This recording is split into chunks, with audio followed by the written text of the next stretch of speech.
Disclaimer. The content presented in this show is intended for entertainment purposes only. All opinions expressed are those of the host and do not necessarily reflect the views or opinions of any individuals or organizations mentioned. Statements made about public figures or entities are based on publicly available information and are not intended to harm or defame any person or business. This show relies on fair use of social media posts, which are presented in good faith for the purpose of commentary and criticism. Viewers and listeners are advised to form their own opinions.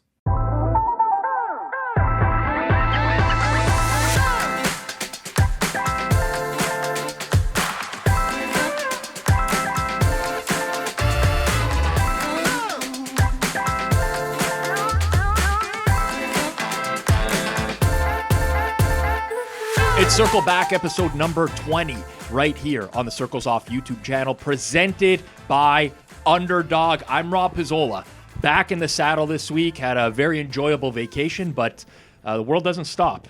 Twitter doesn't stop while you're gone, and we're going to react to some of the best tweets over the course of the past week, and also some Twitter Spaces reaction over the course of the past week as well. But before we get to that, I do want to remind you we are proudly presented by Underdog. I'm getting a lot of good feedback from people who've signed up at Underdog, have never tried it out before. It's more of a recreational product, very easy to use. You pick higher or lower on player props, put down a little bit, try to win a bigger score, which seems to be the case for a lot of people nowadays. Available in a lot of different U.S. states and across Canada, except for Ontario. So make sure you check them out. The link is in the description below. Use code CIRCLES if you are signing up. You get a $1,000 bonus for your sign up, plus a free pick to get you started as well. And we do have our resident tout, Kirk Evans, in studio today. This is coming out Tuesday morning. Tonight is Luka Doncic's first game against his former team. I'm putting you on the spot here. You don't even have lines to work with. If you're looking at the Lakers... No, I know what the line is. Lakers, Mavs. What are some players people could target maybe as overachievers or underachievers based off of the matchup? Well, to me, just based off the matchup, the interesting question is Luka himself. Every model bettor is going to show a significant edge to the under because it's going to be juiced up because it's a matchup against Dallas. The entire public will be on the over, but motivation matters, and that matters a lot, and that's kind of the interesting part to price of how much is he going to be trying to score because it's Dallas. The line's 29.5, definitely over his typical prop as a Laker. So, yeah, that's kind of the interesting question of how to price motivation. Yeah, it's always one that's been challenging for me as well. He's going to get more looks, period, plain and simple. Like, the teammates are going to look to get him stuff. Dirt, you can get in here. Okay, I'm just going to throw in Kirk. If you want to check out Kirk on Twitter, check his description. You'll have the DubClub posted there. No DubClub. No DubClub. All right. Kirk Evans to my left. Jeff Feinberg is back from vacation as well. A great time at the Great Wolf Lodge. Everything went well. Oh, my God. You know, I would take the kids there. My wife forbids. No. Don't do My it. wife forbids it. Great Wolf Lodge is a guaranteed whooping cough by the end. Yeah, no, I've heard. Yeah, no, it's, yeah. Oh, man. Honestly, seems a little disgusting, and I've heard from people that have been, like, your room reeks of chlorine. Yeah, I can. Like, the whole fucking property just wafts that shit You through have the to. halls. I hope so, yeah. It's tough. Yeah, my wife forbids. I have some friends that go that they like, come join us. I'm like, well, the kids have fun. My wife like is a hard no. All right. You're not going to see Jeff at the Great Wolf Lodge anytime soon. And then Jason Cooper takes by Jay. And yes, definitely the David Spade, Joe Dirt haircut, which it's not bad. I'm going skiing next weekend, so I thought I'd like kind of fit in with the Aussies. And it kind of suits you. I don't know if that's a good thing or bad thing. Anyways, you can move on. We don't have to talk about it. Kind of suits you. All right, let's move on. First topic. This is too easy. Big board bets at SGP_Vic. I'll read the tweet. It takes zero sports knowledge and zero skill to do straight bets. As I've shown in the past, when I flipped a coin on 10 games and won 8 out of 10. Obviously, everyone doesn't feel the same way. That's totally fine. But to me, taking a bunch of plays and parlaying them into something crazy is more of an art that takes skill. Just looking at this ticket I did is, in my opinion, a work of art. And this is accompanied by a FanDuel ticket. taking alternate lines and hitting the middle, to me, is a thing of beauty. Even a $10 better won over $1,200. It would take a $10 straight better 120 bets of plus 100 to make the same amount. That's if they went 120-0 and never lost. At the end of the day, I just want people to be up money. If it's by straight bets, so be it. If it's by parlays, then great. Up is up. Now, up is up, stupid is stupid. it's a great way to put it. I think this is the dumbest tweet in Twitter history. It's one of them. Now, so I've seen this guy, and Jason's in studio today because he's been in all the Twitter spaces recently. He's like, between him, who else is in there? Spanky, Jack Jason Jason got offended when I gave someone else credit for claiming I think they put more minutes into listening to the spaces. Jason took that as offense that no, he would take his minute count versus anyone's. Yeah, I've been in there for a long time. So what's the context on this guy? Okay, SGP so Vic? this guy is by far my number one op in spaces. So I've actually gone at him many times. There's so much to say about this guy, and honestly, I was gonna talk to you after this, just talking about making another Circles Off episode where you guys go through touts and just talk about terminology that people say that might make you want to avoid people, because this guy, just everything about this guy reeks of scammer. Okay. Right? What pisses me off the most though is he has 20,000 subscribers on DubClub. Yeah, he clearly makes a ton of money from DubClub. But he portrays himself as a professional sports bettor. Well, he will not do anything that it takes to prove that he's a professional sports bettor. Though I have so much I can go around to talk about this guy.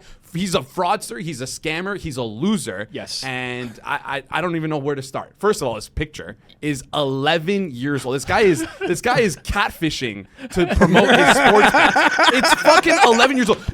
Go to DKDFS's Twitter account. He has a video of him with regards to this, talking about how straight bets don't take skill. He flipped a coin 10 times. Yeah. He looks nothing like he looks in that picture anymore. And then it's just the stupidity that he comes with, the art form, all this kind of shit is just ridiculous. It's ridiculous. And he will never go out of his way to prove he's a winning bettor, never track his stuff. I mean, I don't even know where to start. But he talks about Brett joined his Discord. Brett being NBA Green Beans. NBA Green Beans joins the Discord for a week. He was up 3 units or something, okay? Yeah. But he mentions that as if it's good. He forgets to mention that in January, he lost his members 100 units. Yeah. He lost 100% of their bankroll, and he's so nonchalant about it, it's crazy. Anyways. So background is you don't like him, but he also exhibits a lot of characteristic traits that are consistent with a fraud. Yeah. This, to me, though, is very common. This line of thinking. We all have friends that bet. When me and Jeff were growing up and betting, it's not to say we wouldn't parlay stuff, because we would parlay stuff, but the parlay was almost like your bailout at the end of the week. You were down on your PPH account. You didn't want to go pay the bookie the next week. You're like, how am I going to get it all back? Let me throw in a small parlay to win it all. That was the mentality back in the day where we were mostly straights, I would say. Now it's people cannot deal. They literally cannot fathom the idea of putting $100 down on a game to win 100. It's why would I do that? Why would I not just try to win 20,000 with this bet? It's crazy. I have a buddy who I think is really good at betting, and these parlays broke him. I don't mean this specific middling, but I mean he hit a couple fucking monsters. In the single game. And he's just done. He will not bet 5 to win 5 anymore. It's great. Can't get the rush. He just can't do it. And he just got crushed last year. Yeah. Yeah, there's nothing worse for a bettor, especially at the beginning of their betting life, than hitting big on a parlay. That is just how people get addicted. But I do want to go back and talk about the first sentence here. I still I've read this maybe 50 times. I still can't compute as I've shown in the past when I flipped a coin on 10 games and won 8 out of 10. Is he saying that he could win on coin flips? He literally posted a video of him, and he said the head is the home team spread, tails is the away team spread. He flipped 10 coins for the NBA last year, and he won 8 out of 10. But what what does he think that is proof of? I don't know. He's a fucking. This I, guy's what a does that- moron. I think he's saying because I'm flipping a coin and I won 8 out of 10. You don't get credit it's for- luck. It's all all luck. It's all luck. So why? Also, these parlays are not luck. They're Like, all you luck. pick So a game, it's 50-50. Why do I give any credit to someone for picking a game? I think that's what he's saying. Yeah. Well, Fascinating. For Jacob, Fascinating. we have that Google sheet where we're keeping like the dumbest tweets of the year. This has to be in there so we don't forget. This is one of the dumbest this tweets guy is I've ever up seen. there for loser of the year, and it's fucking February. But, Well, the but people- also, like, here's the thing, right? That's About- up to the people in a vote. Yes, Okay, we'll fine. do that. We'll do that later on. You know who I'm decide riding for. nominees. Yes, we make the nominees with the people vote. You know what gets me about all these guys with the for those who are listening and not watching, it's a $158 wager that pays over 20,000 that one. Congrats. Congrats. They never acknowledge the amount of losses Oh, no on the chance. SGPs. No like chance. that doesn't figure into the equation at all. It's like all I got to do is hit one and I'm good. But the losses consistently pile up, especially when you're playing parlays where like you don't actually have an edge. Of course. And also, like, this guy acting like he just discovered what inverse correlation was. Like, grow the fuck up, number one. Number two, he posts stuff that isn't inversely correlated, that are completely independent events that he parlays together. I don't think he realizes that a parlay is just a bunch of straight bets rolled over and over again. Like, it's like you saying that it doesn't take skill to win straight bets. It's true. That's what a parlay is, you true. fucking idiot. You're You picking moron. That's that's what it is. You're just rolling it over. Like, it pisses me the fuck off. Like, because he's so Seems stupid. like this guy has really got you, man. Yeah, because it really bothers me because he touts his wins when his parlays loses because every single pick he posts, he says, guys, if you don't like these plays, water it down. Oh, yeah, this is the water it down. I forgot it was the water it down. What, I don't even like know. that What does that mean? It's like he gives out 8 picks, but he's like, yeah, you don't have to play. If you don't like them all, just water it down. Oh, 7 of 8 So- won. so Shout out it's to five one of that eight. watered it one-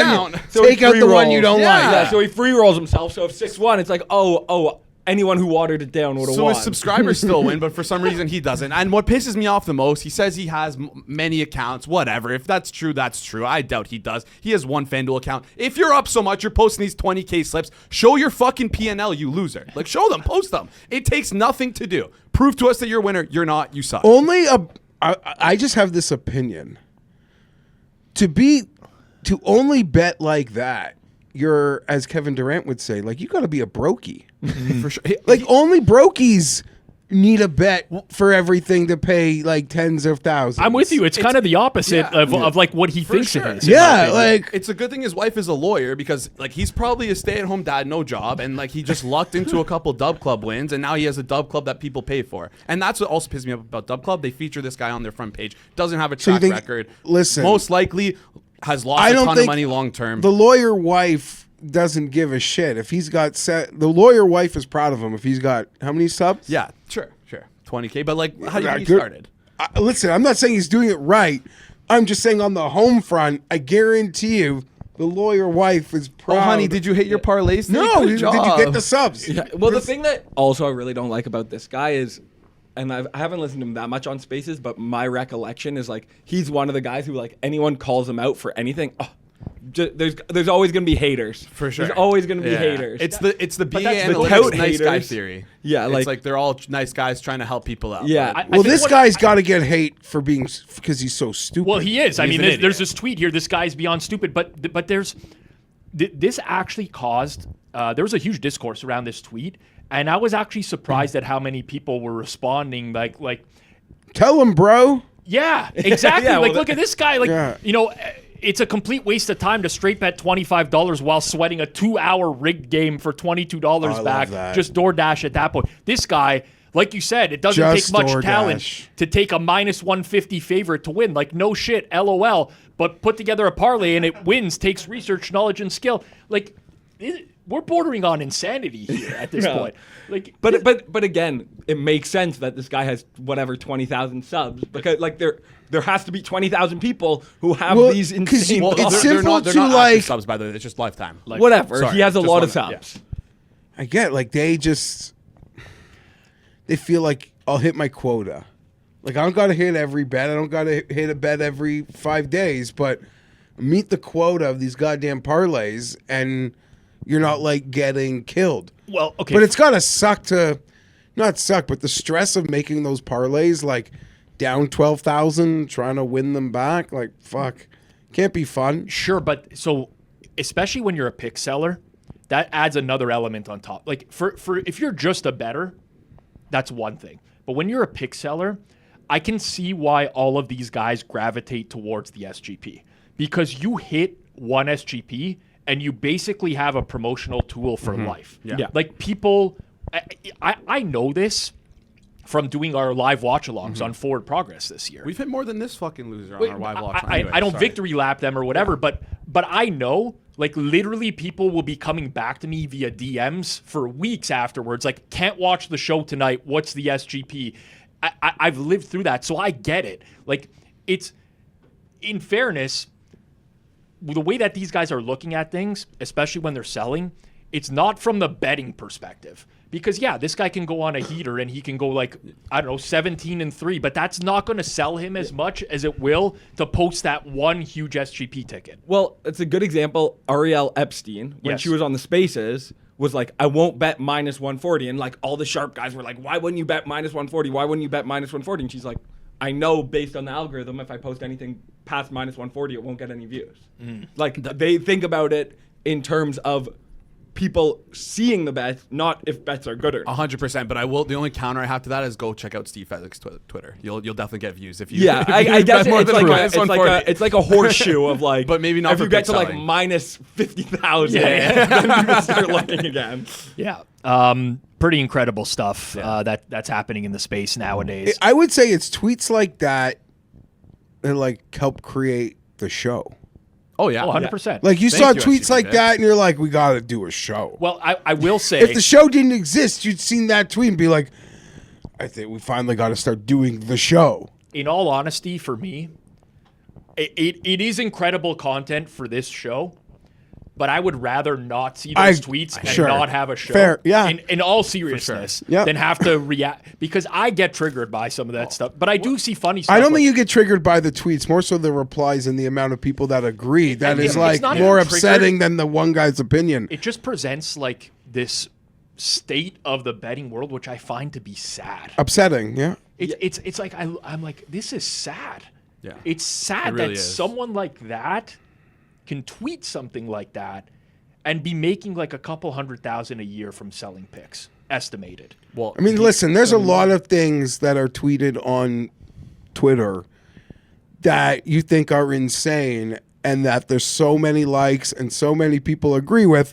Sports betting or real life, you're like, holy shit, that's so sad. Yeah. But also, I read a tweet like that and I think, because sometimes I get worried, you know, how long is an edge going to exist? And then I'm like, I've got some time. I've got some time. It always circles back to like, I got more life than I thought out of this. Exactly. I just caught this one random. I was actually waiting for. I was surprised it took that long for you to make that point. the point. Well, that is the point that a lot of people make. Like, BA Analytics comes into the spaces all the time. Porter, right? we need you. I've interviewed Porter on Circles Off on this channel a couple times. You could check out those interviews. They were really good. But yeah, he comes on and he'd be like, Rob, why? Or other people like, why are you arguing with this guy? It's like, we need this guy. Yeah. For the but ethically, I just can't handle it. I can't. And I used to be one of those guys, not to the same extent where I was selling like picks like these guys do now, but I was the guy that I thought I knew what I was doing and I really didn't. So it's tough. I will say, like, maybe we do need these guys, but I think those people will still be playing those like lotto SGPs regardless of these guys, if these guys existed or not. They would still be firing them out there. Maybe they'd play 2 times the amount now, or I don't know. Who knows how much more they would play, but I feel like those people who are in those Discords would still be firing out those plays. Yes. This reminded me of only like a decade ago. This was so. Do none of these new age touts release anything outside of the new Prize Pick style player prop parlays? Nobody's trying to get after it with sides and totals anymore. I feel so old. Back in my day, even Mount Rushmore fraudsters like Incarcerated Bob would ship out a Monday Night Football spread, which is true. Like you're looking for picks on like big games nowadays. Even the Super Bowl this past week, it's like people don't even pick the Super Bowl side anymore. They just post like a 6-game parlay on But the Super also, Bowl. very much intentional from the sportsbook. 100%. They realize their hold is so much bigger on these things, and they've pushed it towards that direction. But also, I think it just speaks to the state of the industry and how people kind of their relationship to gambling, or the broader community's relationship to gambling, is where they don't really care about winning. They like the betting small amounts into big amounts. Like they want the small to big. Yes. That's the rush they're looking after. They want to win a lottery. And I get that a lot because like the one area I actually tweet picks from would be like outright golf. Yeah. And so much of that is just dudes, and I'll hit a winner. Sometimes I'm playing it harder than I should, but people they're just betting a few bucks and they just are hoping that leads to Sunday sweats. Step up three winners this year, like 50-1 or greater. DubClub in bio. You're gonna do great. 3 winners. One of them was 30-1. Okay, sorry. But yeah, Only 30-1. I mean, people don't even get out of bed for 30-1 anymore. Yeah, like when I'm betting on a Sunday with my friends, I'm betting $5 to win 50 grand. Like that, I definitely get the impulse, but also quick ad. I saw on Twitter this week a lot of like any parlay bettors or losers, whatever. I think it's pretty important to recognize that if all the losers are betting parlays, a good way to make your account look good is to bet parlays. Mm-hmm. So the idea that only idiots bet parlays is really dumb. But this resonates with me hard because maybe Rob will tell you like whether he recognizes or not. Like I don't give a like when I just want to bet a game on like Thursday night and I want to degen even if I don't have an opinion, I just want a side. I don't want your prop. I just want a side. Yeah. And it is so much harder to get a goddamn side these days. Like that's the goddamn truth.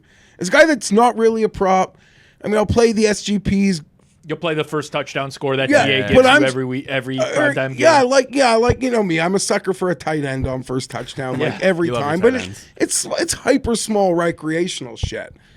But I just want a side sometimes from people, and they know they don't have it. Even like you said, the schlub tout, the fraud tout, still used to have a side for us. Oh, yeah.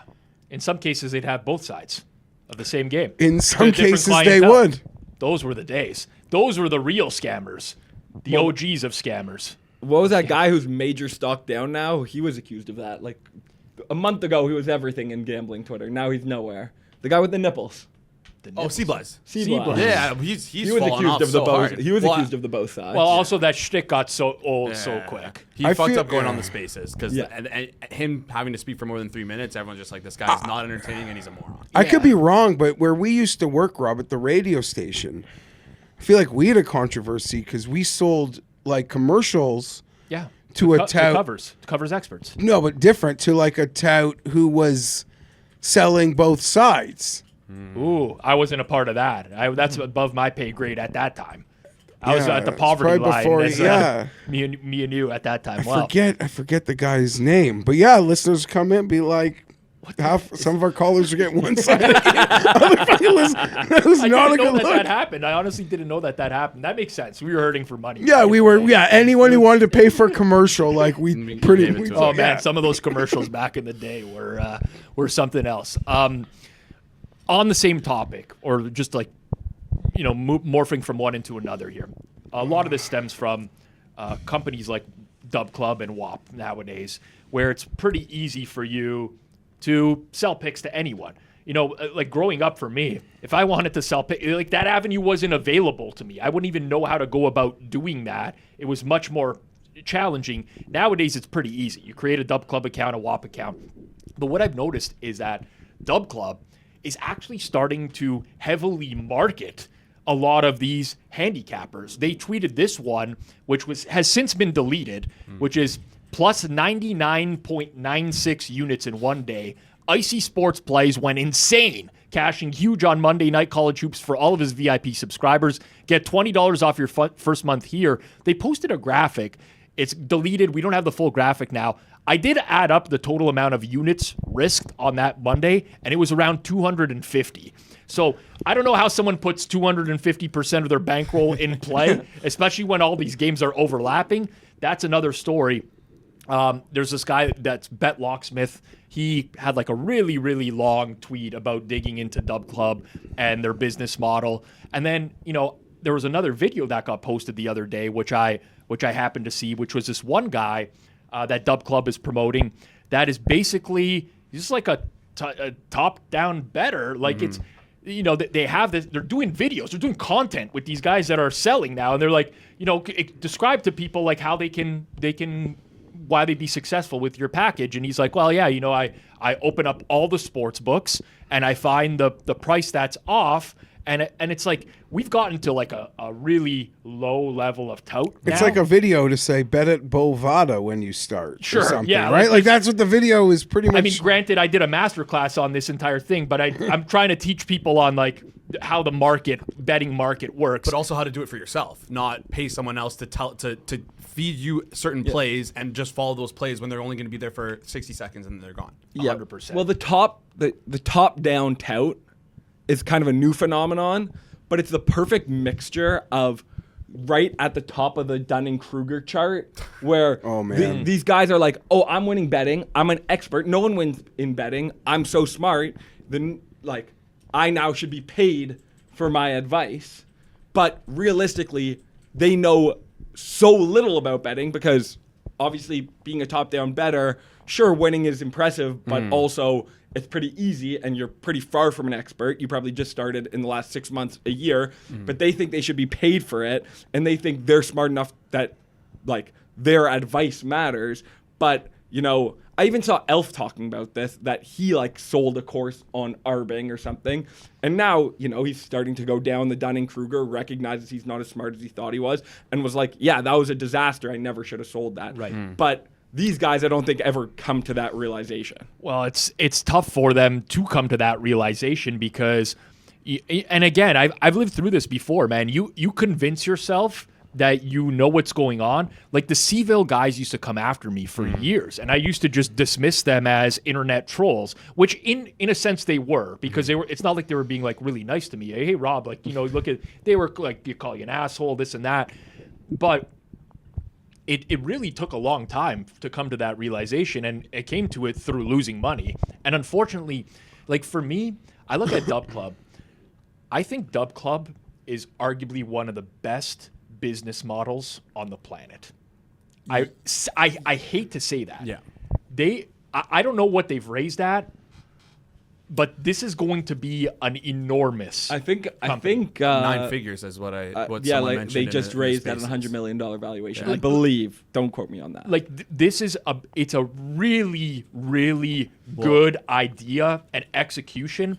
However, ethically, morally, that's a different conversation, and I cannot like ethically, morally. At some point, they'll be dragged in front of Congress and have to pay a fine. So, yeah, this is a long way down the road, but they'll be there, and behind them will be celebrities who are shilling this shit. Everybody. It's the 100th time I've said it. This is headed towards class action. They will be on the list of people headed to Congress and who will be paying one of the bigger fines once this settles. But it might actually be a drop in the bucket at that point. Maybe. Sure. Yeah. The same way as dropping the bucket for Microsoft. Yep. The sad truth of the matter is that in the sports betting industry, if you sell something that wins, it is cannibalizing yourself. Your edge will slowly erode, and the more people who have it, the quicker it'll go away. But that is not true if you're selling losing picks. If you can convince people they're winning, but they're actually losing, you can grow it to an unlimited degree because it doesn't cannibalize on itself. It actually can just get bigger and bigger and bigger. And that's the predatory part with DubClub, is because they know that they're getting these losing bettors. Well, I mean, you would assume that they would know. A great example of this was this girl named Jerica, who was in Spaces a couple weeks ago. She is the wife of one of the biggest Call of Duty players in the world. She streams herself. She makes money for herself. Like, she doesn't need to do any of this tout stuff. She just randomly started betting, hit a big parlay, and DubClub, the second that the parlay hit, DubClub was in her DMs saying, you should open a DubClub. And she said, no, I don't feel the need to make money off of people. And that's the most predatory part about this, is that they know what they're doing and going after these people who are winning these parlays, and they're trying to get them to come on the website. It's not like these people are just signing up out of the blue. They're actively going out of their way for outreach to try and get these people on their website. Now, the biggest thing that's going to be interesting, DubClub recently said they're going to be implementing tracking into their website. So I don't know how that's going to work, right? Because that's going to fuck their own business model. Right, because now I want to people see how can that just advertise themselves however exactly. they I want. want to see how that's. You just reminded me. I have a DM from DubClub. Love your work this year. Catch me up to speed on your 2024 plans. Where will you be sharing most of your MMA content this year? In your bio. Yeah. Well, Link in bio. if you Google DubClub, right? hold on. The tag. March 29th, 2023, they hit me up. Ignored. I feel left out now. What November the fuck is this? 8th, November 8th, 2023. They responded to a video I did. This content is fire. Are you giving this away for free on Twitter? Question. February 3rd, so just this month. We can grow you an additional 20% with our ecosystem and marketing. What do we need to get you to join? It's crazy. I have never even responded. Good for them for their outreach, but like fuck, like they know what they're doing. They're making their money off of people who are essentially scammers. So, Well, I mean, like, so or let's say grifters, because scammer is the wrong Sure. word. People get mad when I say scammers. Grifters, they're grifters. grifters. You Google DubClub, you get there's a tag with every so DubClub is an online ecosystem where sports cappers and their community win more together. They've trademarked "win more together" on their website, but like you go to the site, and I mean they are doing a good actively job, yeah. promoting people that are on hot runs. Yep. You know, like Well- this. I don't know how this can. This is false advertising. For sure. is Two of what the it is. biggest dumbasses in the Twitter spaces, MPB and SGP Vic, are in their featured section. If you scroll down to their featured section and scroll through, you will see, trending section, their trending section. Those guys are in there advertised on DubClub. And it's like, DubClub is advertising for them. That's why when people talk about, this is a little off topic here, but people talk about Elf giving people platforms, it's like these guys have a much bigger platform outside of just Twitter. DubClub is out there promoting them. So the second that people find DubClub, they're going to be seeing these guys, and they'll never have even opened Twitter in their life, and they're going to be seeing these guys. So at least Elf can give us the opportunity to shit on these morons. Well, I mean, for me, at the end of the day, people are asking me often. I mean, we're talking about it because people ask about it. Like, you know, I found this guy, all he has is a DubClub, this and that. I'm sure there's winning handicap. There are 100% winning handicappers on DubClub, on WAP, 100%. The average person is not going to be able to discern who's actually winning from who's not. And this is why I will always just tell people to avoid. I literally just avoid these sites. Do not go to them. Do not buy from them, period, until there's some sort of due diligence that you can do on your end, or that the site is doing themselves, which, by the way, they're never going to do. do it. They're not going to cut out 99%. They said they're going to. They're never going to. 99% of the cappers. But yeah, now they're just promoting them on top of it as well. Like, I don't see how this isn't heading towards some sort of class action lawsuit at some point in time. So can I ask you guys what your opinion is on regulating pick selling? Like, do you think that we'll ever get to that point where like you need a license to sell picks and like you'll need to do X, Y, Z to be able to do it? They couldn't even regulate sports betting properly. How are they going to regulate pick selling? Part of the pick like the selling, idea. though, is it's like you like to think you have an incident and you learn and you don't do it again. And if some people, like, let's say they're not winning, but they like win enough where they're not like okay, like what makes like guys winning at like 47%, 46%, 45%. So someone's pretty losing. bad. That's pretty bad. I understand, but someone's losing, but there's still a lot of wins in there. So like the participant doesn't feel like they're getting fleeced, and a lot of these people just, I don't know, want to pay for some level of community. You don't even know your next door neighbor anymore. Community I'm is not different. I'm not defending DubClub. Yeah. But I'm saying clearly they can. You would think if people lose, if I'm paying for something and I'm supposed to win and I'm not winning, they'll stare at their fucking P&L. Yeah. If they have the guts to look at it. Yes. And they realize this just doesn't work for me. Do I have sympathy for someone that's like on their third year renew of a losing service? Like, why should I? Well, yeah.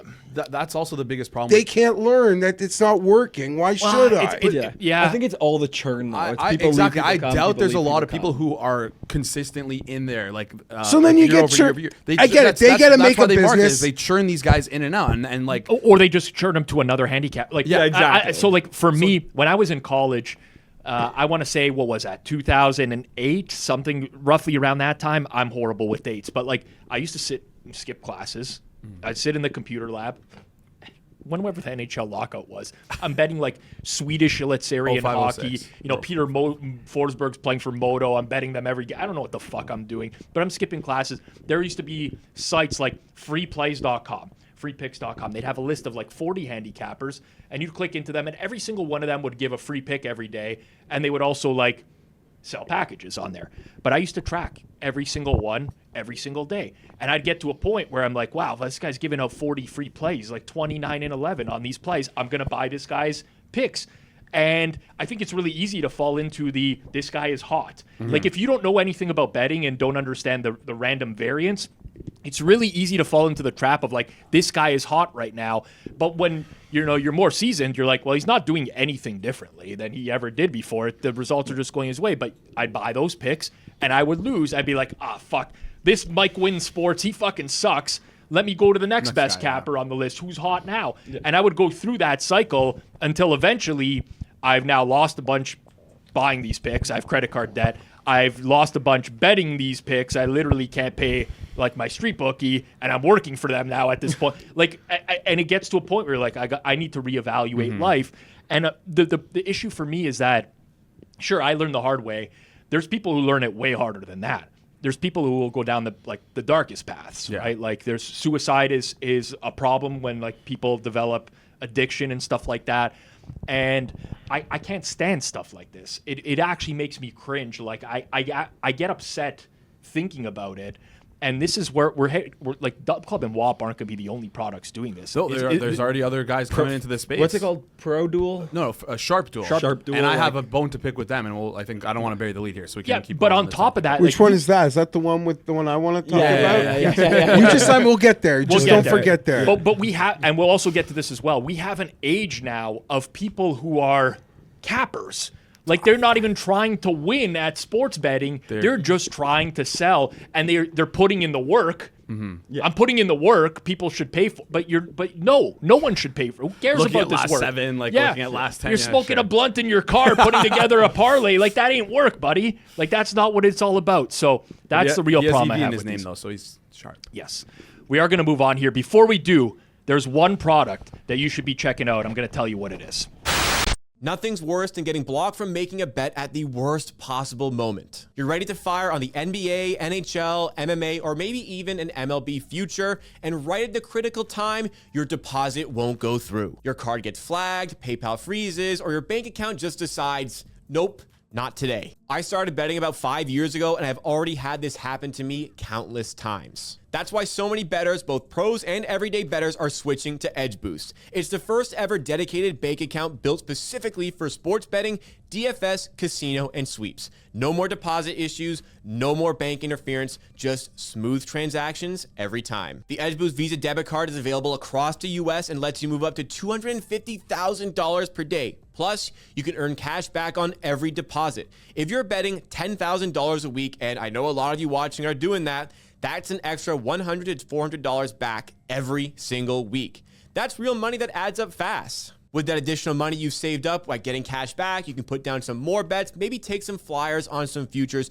Maybe it's just extra profit for yourself. Whatever you want to do, it's your decision. But I know what you're thinking. Is this legit? That's what plenty of our listeners and viewers thought too. But now, tons of them are using it, and guys like Elf, who runs the regular Twitter spaces, have been documenting their experience and stacking extra cash just by earning on the deposits they were making anyway. If you are betting seriously, this is a no-brainer. Don't wait until you get blocked again. Start off with Edge Boost with the link in the description and start earning today. If you're enjoying the show so far, make sure you smash that like button down below. Always leave us a comment as well. That goes a long way. If you're not subbed here on Circles Off, like half of you watching these every single week are not subscribed, and you're making it like an hour through every episode at bare minimum, hit that subscribe button. It goes a long way to growing our channel. Please do that. We're entering the hazardous portion of the show, the toxic portion, Twitter Spaces.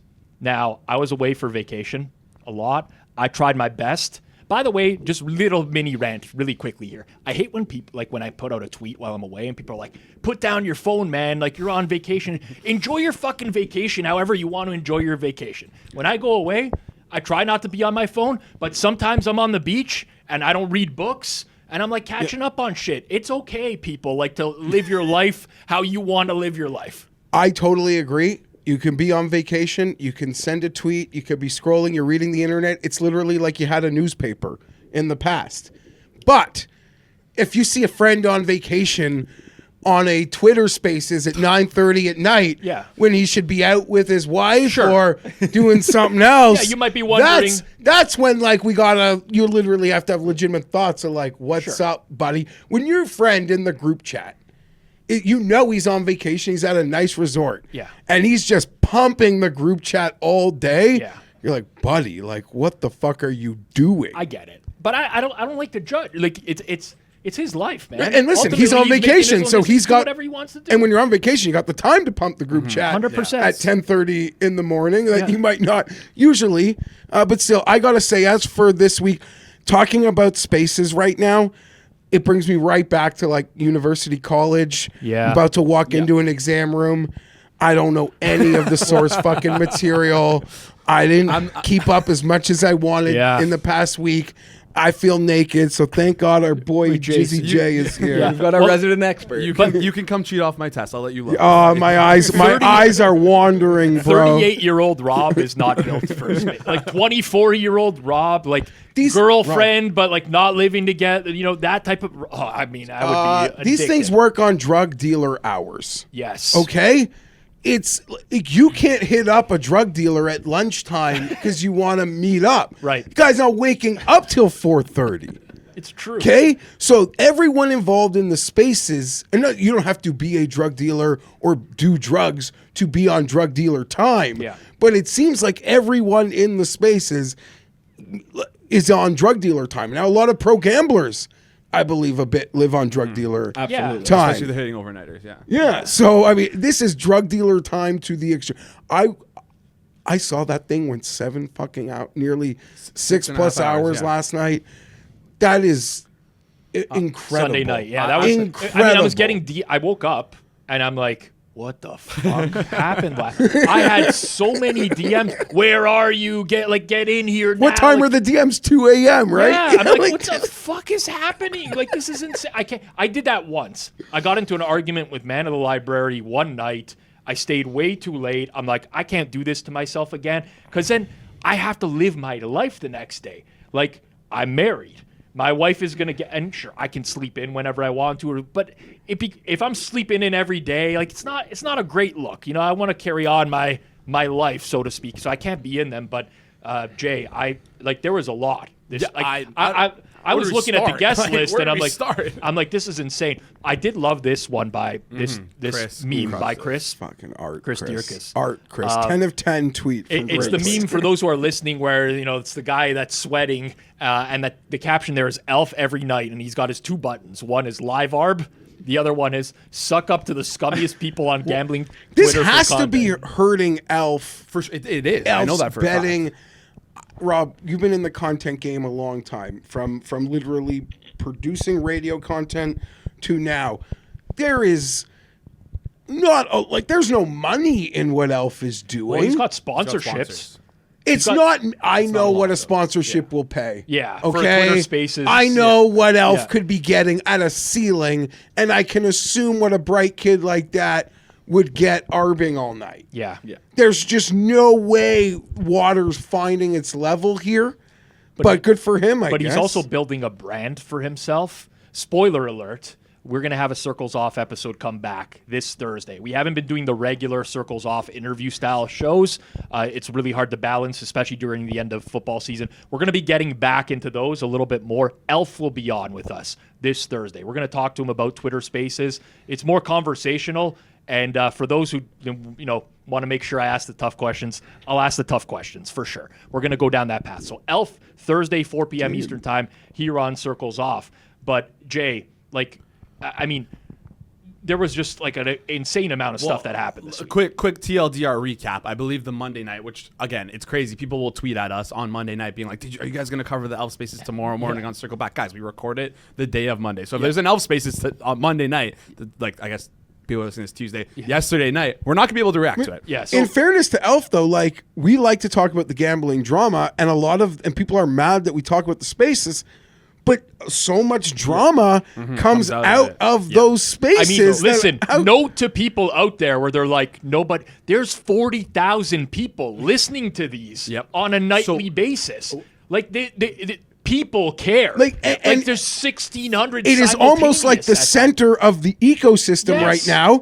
And this show is about yucking it up about the ecosystem as long as Elf's Spaces is on its trajectory or keeping its not trending down or losing the audience and the conversation. Like, it's only going to come up here for large segments of the show. Yeah.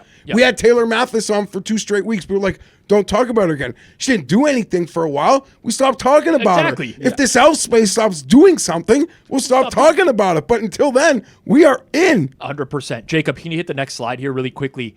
So we have some stuff. We had this Measy guy. Yeah, so I'll just quickly run through day by day what happened. Okay. So Monday night was an MPB type of spaces where this guy, tennis better.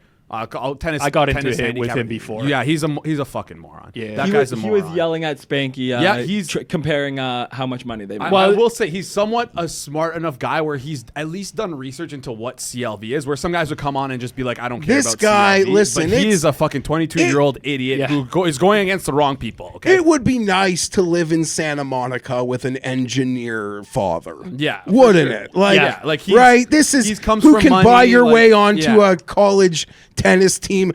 I know people that have their dads have bought their way onto college tennis teams. MPB. You do not impress me with your spot on a college tennis team that you then got kicked off of, I'm to assume. That guy joining, by the way, is a license for me to leave.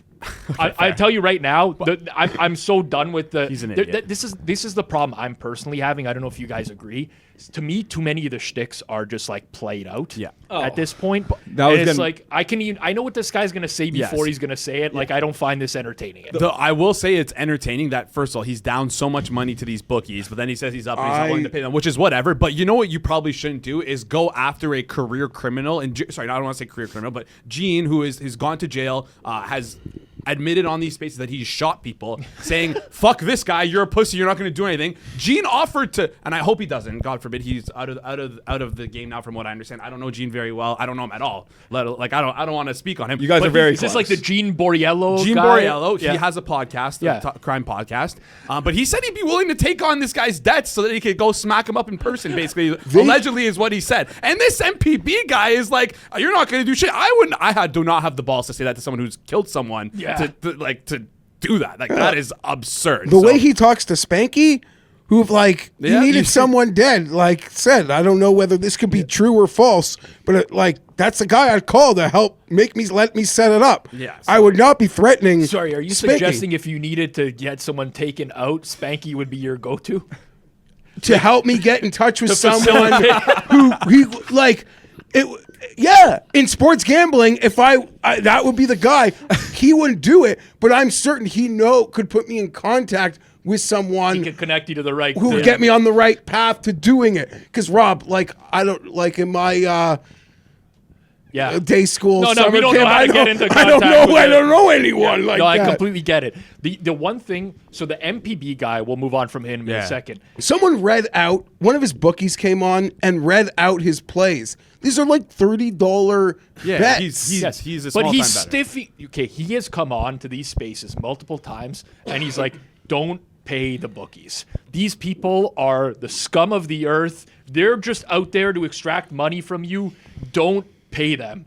Which is like, no serious bettor is accumulating debts across the board and ruining their reputation. This guy's a joke. Yes. He's like 3-day free trial and then automatic renewal for $299 for the years. Yeah. I tweeted about this and Elf was kind of laughing about this Hall of Fame level scammer. I tried to tag DubClub and all their CEOs, whatever, and saying this, like, how are you guys letting this happen? Elf responded to me saying, come on, don't do that. That's not cool. That's like what happened to Boomer Bets. There's another thing that happened on these spaces. Boomer Bets is a troll on Twitter who got doxxed and got fired from his job because somebody, he was tracking a pick seller's plays publicly, and the guy said, fuck this, I found where you work, I have your boss's number. He emailed his boss and essentially got him fired from he's a teacher, from his teaching gig. Jesus. Which is fuck. And don't do that. Why are you equating what I'm doing, saying like, don't let this guy sell picks on your platform, to getting Boomer fired from his teaching job that he went to school for 5 years for? Well, I think that kind of boils down to the whole Elf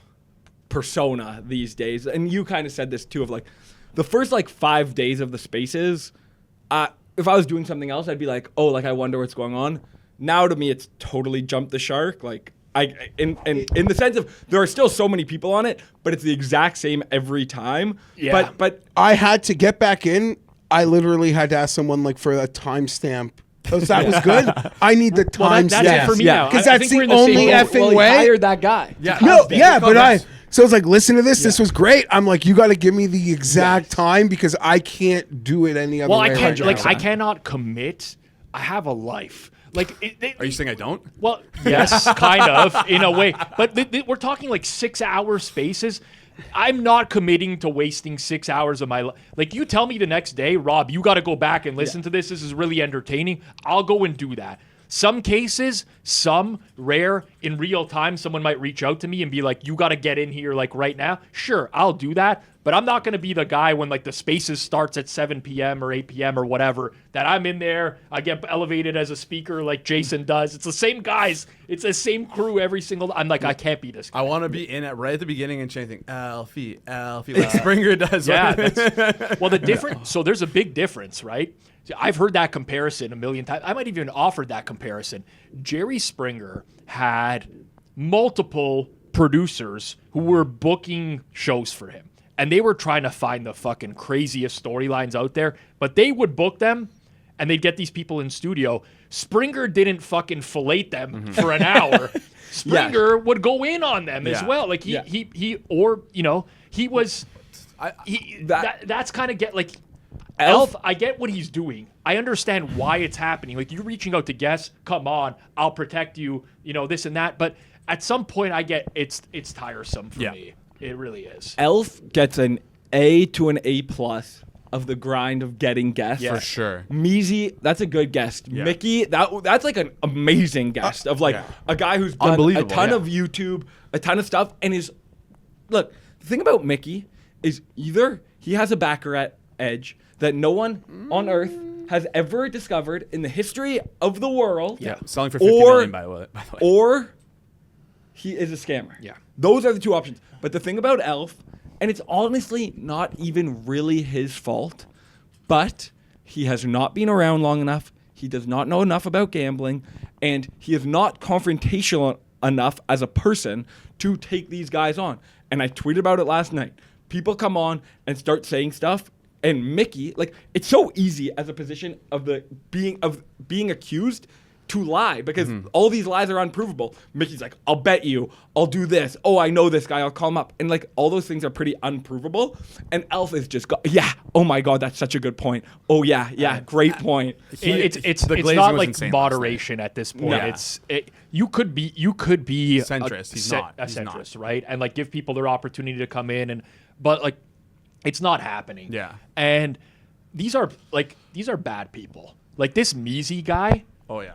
I mean, like it's I actually gotta kind pull of up my phone to sickening. to see what I The wrote down. scams that this guy is like, he's just fucking living in like a Miami high rise, enjoying life, and he's laughing it up. There's not like There is like you mentioned it earlier, Rob, in the previous segment.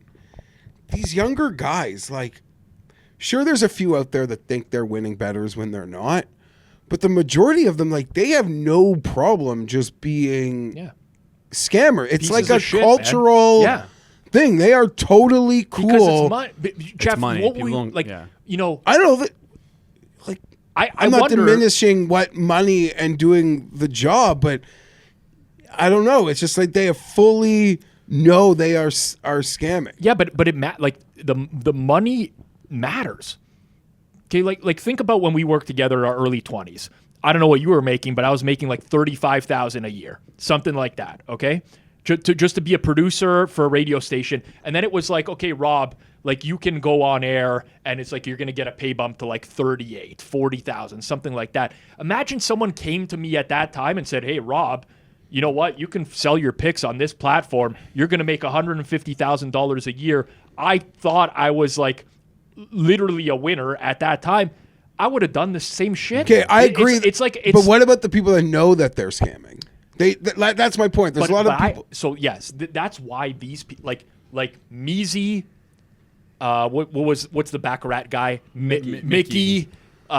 these guys are the worst of the worst. For sure. Because they know what they are doing and they don't give a fuck. It's like, you know what? If you're dumb enough to fall for this scam, then you know what? It's like survival of the fittest. Like you deserve to lose your money. Mickey's also said he would never sell plays, but there was an accusation out there that maybe someone used his name, image, and likeness, but that he has a Discord that sells for $15,000 for a lifetime subscription, and he says he has a winning method in there that the sportsbook, it's impossible to like lose to the sportsbooks. So I don't know. Hopefully Jack Mack can follow up on that. Man of the Vig also had a great because Mickey to me has always been actually a pretty fascinating character.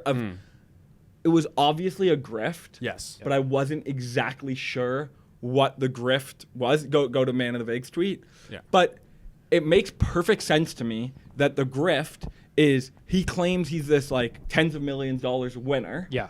Goes on podcasts, gets to meet celebrities. Yep. Gets backers. Yep. The backers put up their money up front. Yes. He gets rebates and loss backs, whatever Yep. the term is in Baccarat. So he loses $10 million, gets like a Of million someone else's money. of someone else's money, gets $1 million back from the casino in his loss back. But the $10 million was It's just from the gone. backers, and he was totally free rolled, and Yeah. he gets $1 million out of that. Again, that's what Man of the Vig was Speculation, claiming. yes. Speculation. Well, Man of the Vig But was that- also claiming he runs like a prostitution ring and stuff Yeah. like that. So it's like, where do you Who draw knows? the Yeah, line we- on we what's don't know like who's telling real the and truth here. Well, Yeah. no. Man of the Vig claimed he ran a prostitution ring, and Mickey very quickly agreed with that. No, he said he wished he he's- did. He said No, he said he had. He said he had had sex Slept with with prostitutes, prostitutes. but he is never. Oh, true. Okay, maybe I heard that wrong. Yeah. Yeah. Right, Yeah. like Man of the- these fucking spaces go off the rate. Like that guy that joined from that is like, hey man, like I just want to step in here. Like we partied together in the summer. Like I know who you are, and this and they're going deeper into it. And he's like, you were doing some like freaky shit.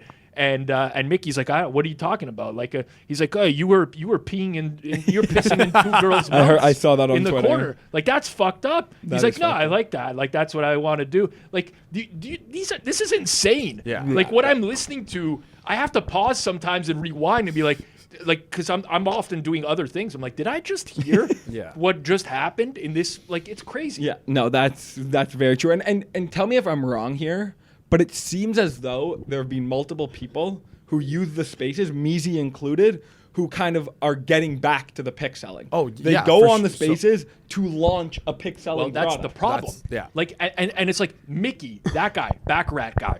I'll never smooth talker, man. Yeah. As smooth as it comes. You know, Man of the Vig comes in and, you know, by the way, this whole Man of the Vig, he tweeted this. I think my character arc has been fully played out on Elf Spaces. I joined when I felt nobody would push Bo Wagner on real topics, stuck around to grill a few more touts, asked Elf some uncomfortable questions on his moderation. There are plenty of people willing to do all the above now. I think my work is done. Literally shows up every single night. I've still never nailed a guy so well while having no idea who the fuck he is. In terms of like, I've never been able to pin What do you down. think he looks like? I will say this: this whole I won't be at Bet Bash, but you better bring a voice box to Bet Bash, buddy, because it is. If I was at Bet Bash I would recognize and that. I heard that voice Yeah. at a bar, like 4 people over, it would the light bulb would go off For sure. 100%. instantly. For sure. It's one of the It most it a recognizable very voices now. Recognizable voice. It's just comedy because what happened because he went right back in. But again, his ability to go from great to horrible, horrible to great, Yeah. the best to the worst, vice versa, instantaneously is a fucking talent. I am fascinated by him. Knowing who he is, not so much like his identity, just knowing about him, it's like a bone, it's like a itch. I will get on it. I will not stop. He has piqued my fascination because I have a friend who can go from horrible to amazing and vice versa instantly. And I love him and I'm so fascinated. It is a talent that he could, like, you like him and then you hate him one question later. Have you like seen like because I've been getting tagged a lot in tweets responding like there's one account on Twitter thinks that he cracked the code on who he is. They're saying he's Nick. He's Nick from Grainer Capwise, from but Capwise. I personally don't. That's why he says at the end of the tweet Nick. But like I personally don't think you can listen to it. No, and I you don't. make I don't your even own. know who Nick is. when I we- don't believe it. When I invested in Betstamp, the first year that I was working with Betstamp, Ben Carey Yeah. and Nick from Capwise They were did doing a content. show Yeah. together. I talked to Nick a few times. I don't believe Who it's the started same this person. rumor? I don't know. They just That- said he sounds similar. So- or I something. would has a just clip on say, I would Twitter. just say that's not a compliment, and that person should apologize or pay reparations to Nick for claiming, like, for this Yeah, association. the Vig should pay Nick for being. No, No, the person who accusing makes Nick of being man of the Vig is so insulting to Nick that there should be some make good on the part of the person making the accusation. Like, and I don't really agree with you because I do like Man of the Vig. He plays an But important role. That so doesn't mean important. he doesn't suck. He is clearly really There's smart. commissioners He's that clear- suck. They play important roles. Clearly very smart. Too but smart. He is so like Spectrum because he he's can't drop an he, issue. He has no awareness. He might be on the No spectrum because he self-awareness. he won't drop an issue. He has no idea when a topic's 45 minutes in the past. Yes. But to drop this tweet, like, I'm retiring, I'm out. Like, even if you were out, he could have just not showed up. He doesn't need to send a massive paragraph. And then to be on that night doing the exact same thing he's ever done, it's just... Did he even send to Michael Jordan like I'm back meme? I Like, don't know what he did. But when he was back, NFL Pinnacle Beat tweeted this, which completely sums up my opinions on this. He tweeted, "This guy, Man of the Vig, has me rooting for generational scammers. Can't make it up." And you know It's what? true. Man of the Vig is he like, comes in and I switch he's teams. like on my side, right? Yeah. Like he's supposed to be like the guy that but I can't root for. Like, he makes himself so unlikable when he comes in with, like, it's like he's planned out this line of questioning and then something goes like Astray. somewhere and he just like pivots to something complete. Well, do you run a prostitution ring and they're like, what are you doing? But he's also got his line of questioning where it's like the worst form of interviewing. Yes. Where you're Just not ask even your fucking you're no, but question, you're man. not even listening to the you have your question. The person could say something really like profound and interesting, but you got question 3. Yeah. So you're done with what the response was to question 2 because like question 3 is next. I'm not even insulting. There's like, and it's smart spectrum. Yeah. Because there's spectrum that's pure stupidity Yeah. and like aloof. This is not that level spectrum, but his inability or to be able to pick up on responses or social cues leads me to believe I would hear that voice, I'd see the spectrum act, and I would know it. You hope I don't go to Bet Bash Vig if you're going. To defend Because Man of I'd the pick Vig- you out. I'd pick you out. To I defend, would. To defend Man of the Vig, though, he is fighting such an uphill battle. Yes. Of he's going against these guests and then has Elf absolutely Muting him sometimes. but you know Like, what? exactly. Muting him. In love with Sometimes him. There's no Elf- reason for it. The timing is Yeah, so sometimes bad Elf has to. Like Yeah. there's a conversation happening, and then it comes in. It's like he doesn't know how to pick We're- his spots. Yeah. You know what We're I'm saying? 45 minutes past Fezzik outing himself and George for 17-year-old girls. Yes. And he's like Elf has moved this convo along. Yes. We spent a long enough time there. Oh, Man of the Vig, we got to circle that plane back around for another Fezzik George gotcha. I will say it's because George kept saying the speed limit exists, but do I go the speed limit? And that's a fucking weird thing to say. That's he an kept saying insane that. thing to so, say. It's anyways, Quite perverse. George fucking rules. okay. I don't know. Okay. Well, you have your opinions on everyone. No, like as long as entertainment, like He's yeah, good at for it. entertainment Entertainment purposes purposes, only. for sure. George freaking rules. Could you imagine being that old, living in your mom's house, never doing anything, and having that much like confidence in everything you I do? could not. Congrats to him. I could not. Speaking of entertainment, I found this one to be one of the most entertaining of the week. They had this DubClub capper, Official Watson, on, which, I mean, that space is in and of itself. I thought it was just okay. Yeah. But the follow-up to it, where Spinfluencer found like these videos, 20-minute long videos that he'd done, and he condensed them into these Life of a Spinfluencer videos.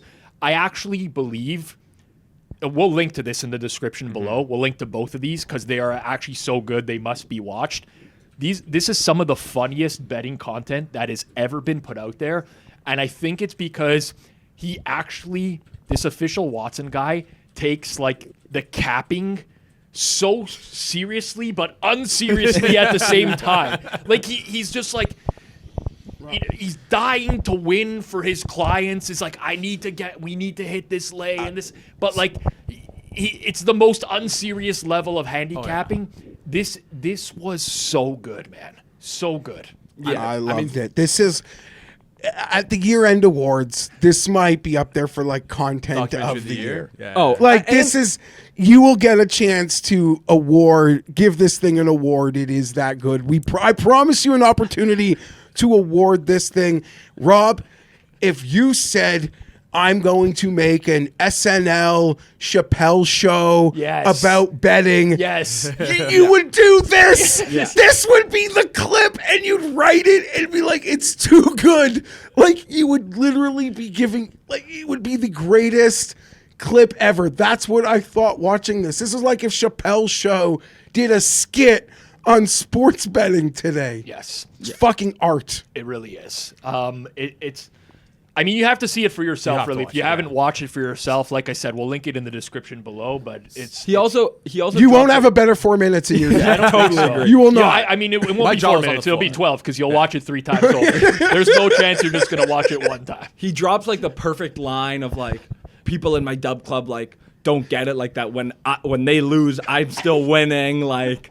It's like, oh, okay, so you're admitting that it doesn't matter at all. Like, he's driving around, smoking. It's like if you ask ChatGPT. Smoking a blunt, making a Prize Picks party while driving. It's like, how many hands do you have? It's crazy. I used to have a friend back in the day that used to smoke cigarettes and try to change the CDs in the car while I was driving.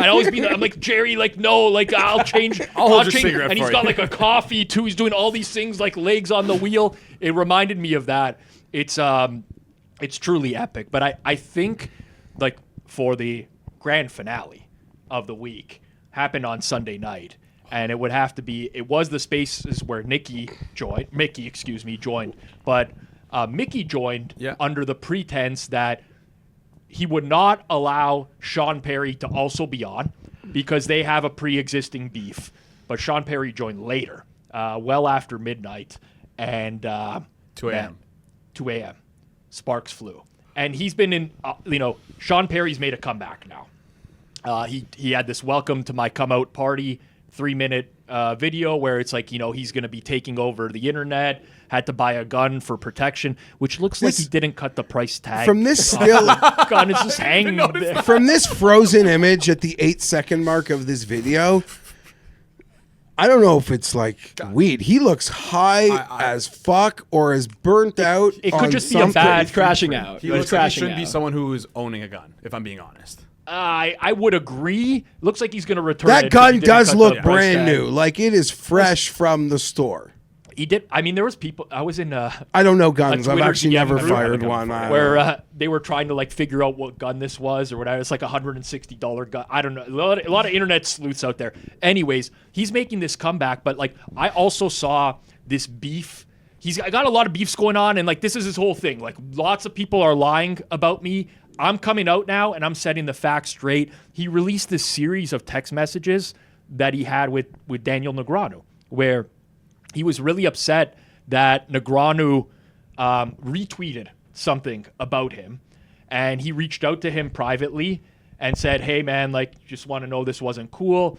And he thought, he actually thought he was outing Negreanu as being this terrible person. You read the message history, and you're like, Negreanu's being very civilized and normal. He's just I don't view it the same way you did, but Best of luck. Best of luck. I wish you the best. And this guy's like, you don't fucking know what I'm doing. I'm hiring hundreds of people. My name's gonna be all over the internet. I'm gonna bring you down.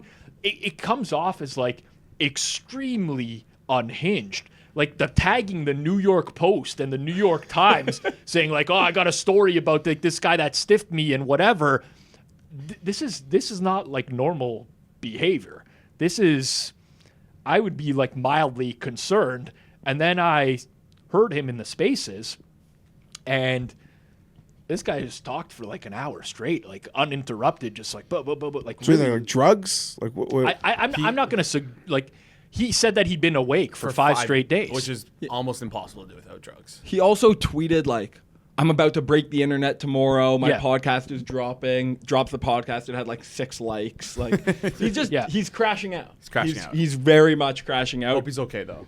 But the Negreanu text as well. Like I read those and was like, I had to reread it like 4 times to make sure that Sean was the blue text. Yeah, I'm like, there's no way that's who was releasing this. Yeah, like if after having all the puzzle pieces, forgetting the past of Perry, but just in the last week, and then you heard in 3 days, he had like a full out breakdown episode, and the police showed up. Like it would literally be like the end of this story that makes perfect sense for how deranged he sounded. Shout out though, because you did give me a timestamp when to check in, and in my fat thumb scrolling, I got there a little earlier to hear Sean let us know his bar mitzvah was poker themed. So he's been gambling since gambling. he also made like a bad Jewish joke. He is Jewish. Yes. He said he was, but somebody said like, "Why are you always thinking about money?"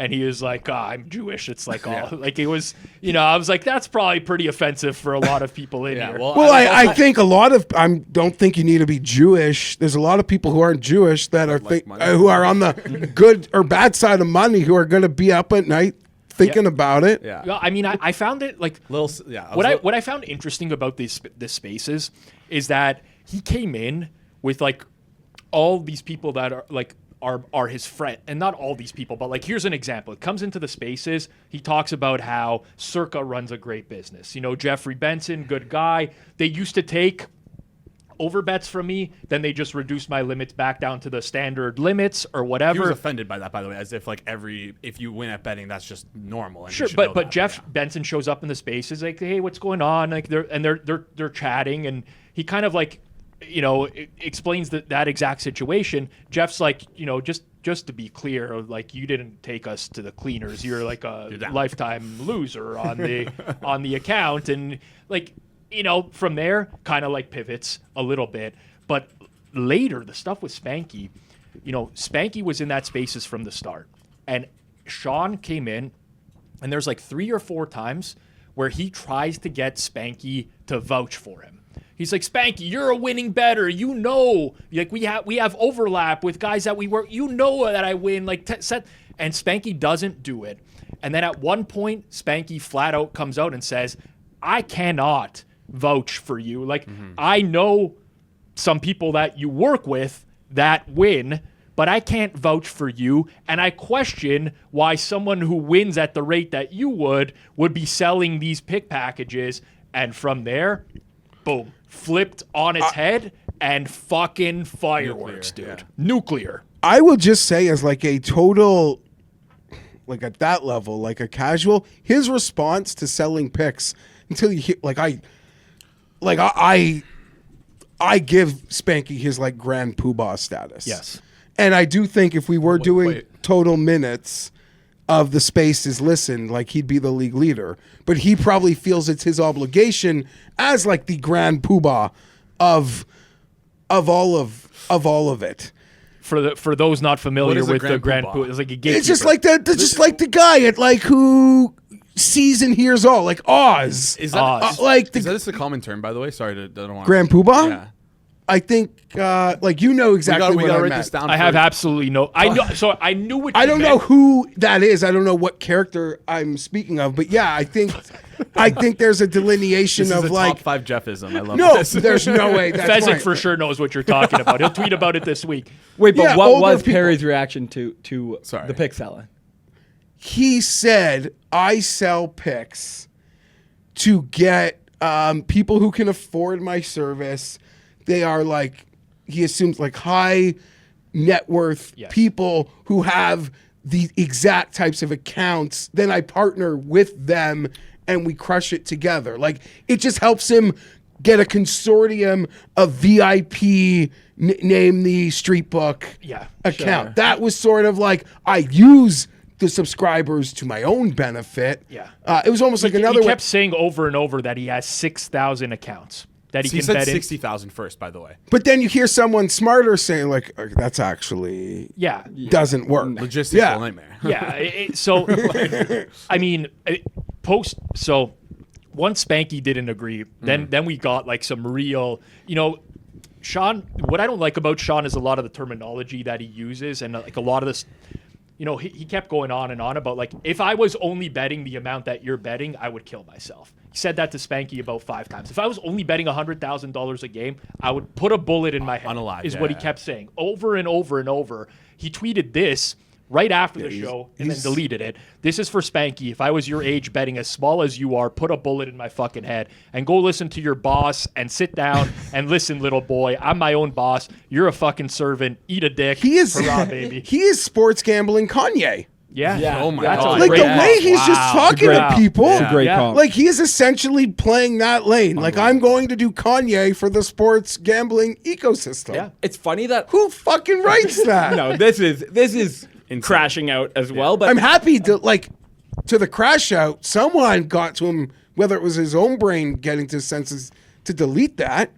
Yeah. Which I don't know. with the fucking come down he was on, I don't know he had the wherewithal to delete that. Yeah. I listened to probably 30 minutes of Spaces this week. The fact that 2 of the parts I listened to are Sean Perry and MPB questioning how much money Spanky has made betting. Like, I can't say I'm familiar with the exact amount Spanky has made betting, but I've heard rumors, and like the idea of that's what people are coming at Spanky with is just really fucking funny. And that to me is kind of the entertaining part about Spaces of like people will be talking to people with no knowledge of like how big it can be. There was a part in this particular one where Brett Feinsaw, NBA Green Beans, came in and he started like asking, and I'm just like, get this fucking guy. I guarantee like, what is this guy talking about? Like, you know how much you could honestly, if you saw the like crown molding in Spanky's house, you'd probably have an idea. But it's not even money about he's made in sports gambling. I mean, that's a compliment. I know Spanky. Yeah. I know Spanky well, right? And like we used to be enemies, and now I would consider Spanky a friend, right?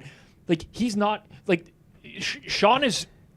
I could feel Spanky's pain through the argument because Spanky is like he has like a moral high ground. You could see that he was getting upset at points, 100%. And he'd come in and be like, "Fuck you," this, but. He didn't want to talk on stuff that he felt might violate a code. Yes, where he's like, okay, you're going to come at, like, Spanky's his own boss. He's not reporting to anyone else. He runs his own, he barely even is part of the daily operation anymore because he's got a team of guys that's doing Do you know stuff how much for him. you would have to piss off Spanky for him to, like, want to get back at you? Like, the way that match points MPB, or yeah. talk to, like, Spanky would put up with so much shit. Yeah. On the internet.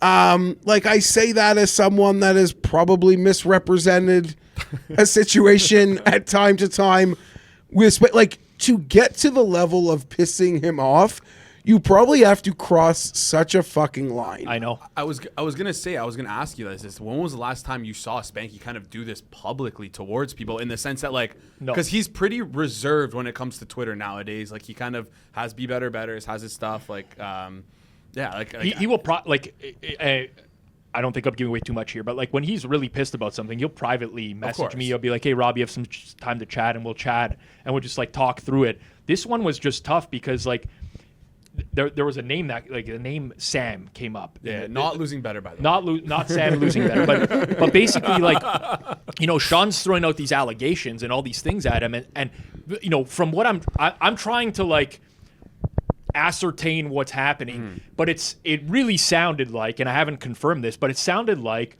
Spanky at some point reached out to Sean about potentially being a beard for him. That didn't materialize or anything, but they have some sort of mutual friend where there's some sort of overlap. Sounds like the guy's name was Sam, and it kind of sounded like Spanky just like, I don't want to take this further and get into this back and forth argument with you out of respect for this guy that you're working with that I like type of situation. Yeah. And he just had to sit there and eat shit for half an hour.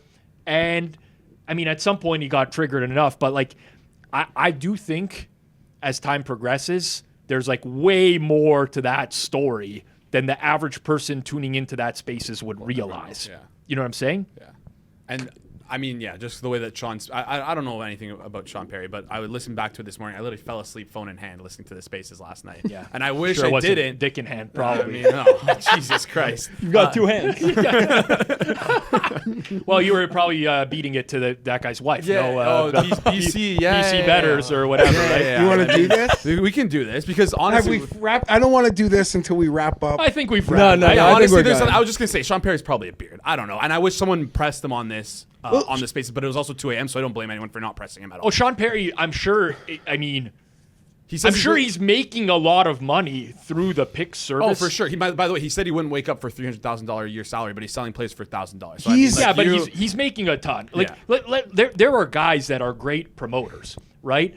And he promotes in a way that Like is Vegas not- Dave. but it's not Vegas. Like Vegas Dave puts out a video before baseball season, like I went 72-0 last year. Like you You're can right. see through that. Sean Perry goes, I'm out on a 9-0 run, but that's crazy. Like, I'm just running hot. Correct. Vegas Dave would be like, you're right. You try him I trying to haven't sell lost the in MLB package. 398 days. Would be like, and that's how it's going to be again. Yeah, Sean is like he understands the space. He'll talk about when I lost 250,000 betting this game, but He said he lost $1 million to Circa or something. But he understands Super Bowl, that I even think. saying he's betting that amount is going to draw Yeah. people to him. Of People course, for sure. Like so, there's he's not an idiot. He's making a ton of money for sure from the touting. I have no idea. Like his whole story about how he runs is he's like, I don't want to sit behind my desk and run the models every day and whatever. It's like a waste of my time. I got a team that does it and whatever. I know everything about sports analytics. I could tell you right now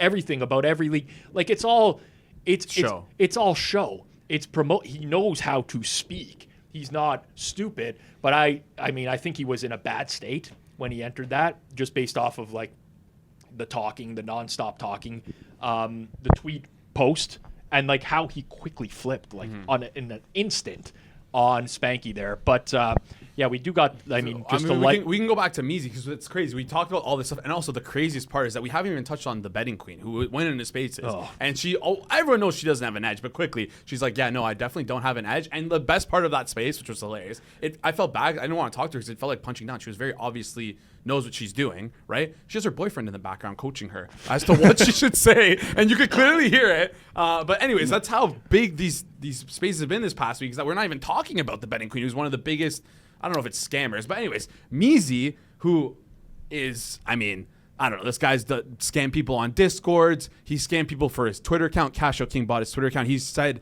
someone told me that he tried to sell his Twitter account to 6 different people, charged them all $6K, got sent to it all through a crypto wallet, never gave them any of those guys their Twitter account, so scammed a bunch of people out of $30K. This guy's also gone to a casino, lost a bunch of money on credit, refused to pay it back. I got to find my phone. Must be nice, man. It's crazy, but he ended up getting arrested for all this stuff. Now, this guy, classic tout move, comes back during March Madness to clear his name, goes apologize on to the Twitter spaces. community. Sorry, guys. Well, you know what? How about you go pay back the people who you owe $6,000 to if you're winning these $20 fucking parlays that you're posting on Twitter? Like, go pay those fucking people back. So he's starting up his Discord. Anyways, the reason why I wanted to bring this up is because go back.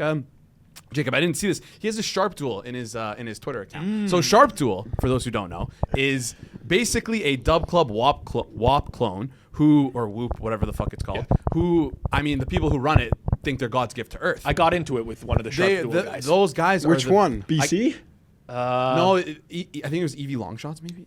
One of them. It was one of the first spaces I ever joined. It was the... It might have been BC, no? No, it wasn't BC. It was like the Italian guys.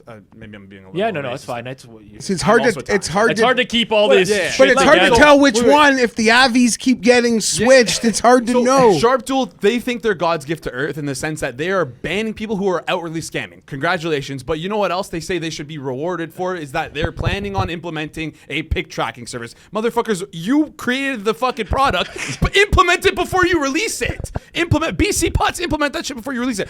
We're creating EV tools. They're coming down the pipeline. Implement that shit before you release it.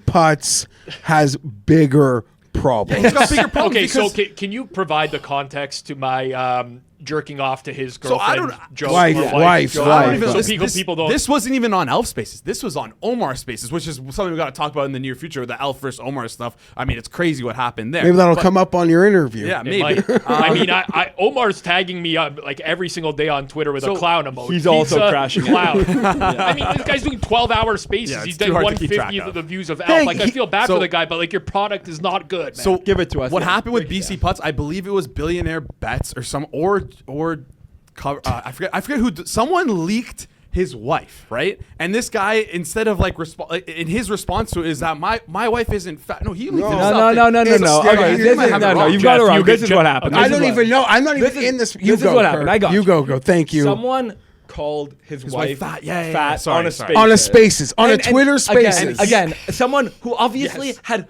absolutely no idea what his wife was, who his wife was, just an absolute troll. Yeah. Then BC got into DMs with that guy, sent a picture of his wife, and was like, "My wife is fat." not fat. She's beautiful. Yes. Then he tweeted the pictures of those DMs, which was baffling to me. Then he made some sort of crude joke on a Spaces about people jerking off to his wife. yeah. That's the biggest thing. And by the way, you listen to the Spaces. You outed yourself. Anyways, keep going. that was last week. Listen, if something's happening before 10:30 on the Space, I can catch it. yeah. This So I wasn't, don't- this was even on an else. This was on Omar's Okay, Space, and but shout let out me to tell- Losing Better for clipping it because we Thank you, wouldn't Lu- have that clip if it wasn't for So Losing Better, then one of this my is where I favorite. come in. This is where I come in. I'm just listening to a Space. I don't know the backstory.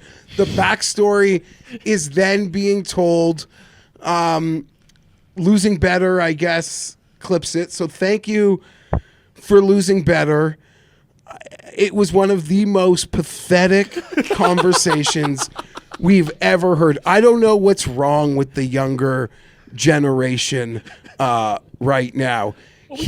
Kirk's younger generation. Yeah, so don't lump us Jason, into this. This Jacob guy's is as just- well. There's not all of the Gen Zs are a disaster. No, but I argued with someone who I'm actually friends with on Twitter. He was like, "Oh no, people's wives and girlfriends would want them defended." I'm like, "What? What are you talking about? No one's wife or girlfriend gives a fuck Yeah. about if what somebody the says something about trolls." my wife on Twitter, I'm not engaging in like a fucking 6-hour war This about guy it. also then- has an alias. His picture was a picture of him as like a baby, so Credit- nobody knew yeah. what this guy looked like or who he was. Yeah. And he just outed himself. And credit to him, he like acknowledged in the Space I heard that was like a wrong move. Yeah.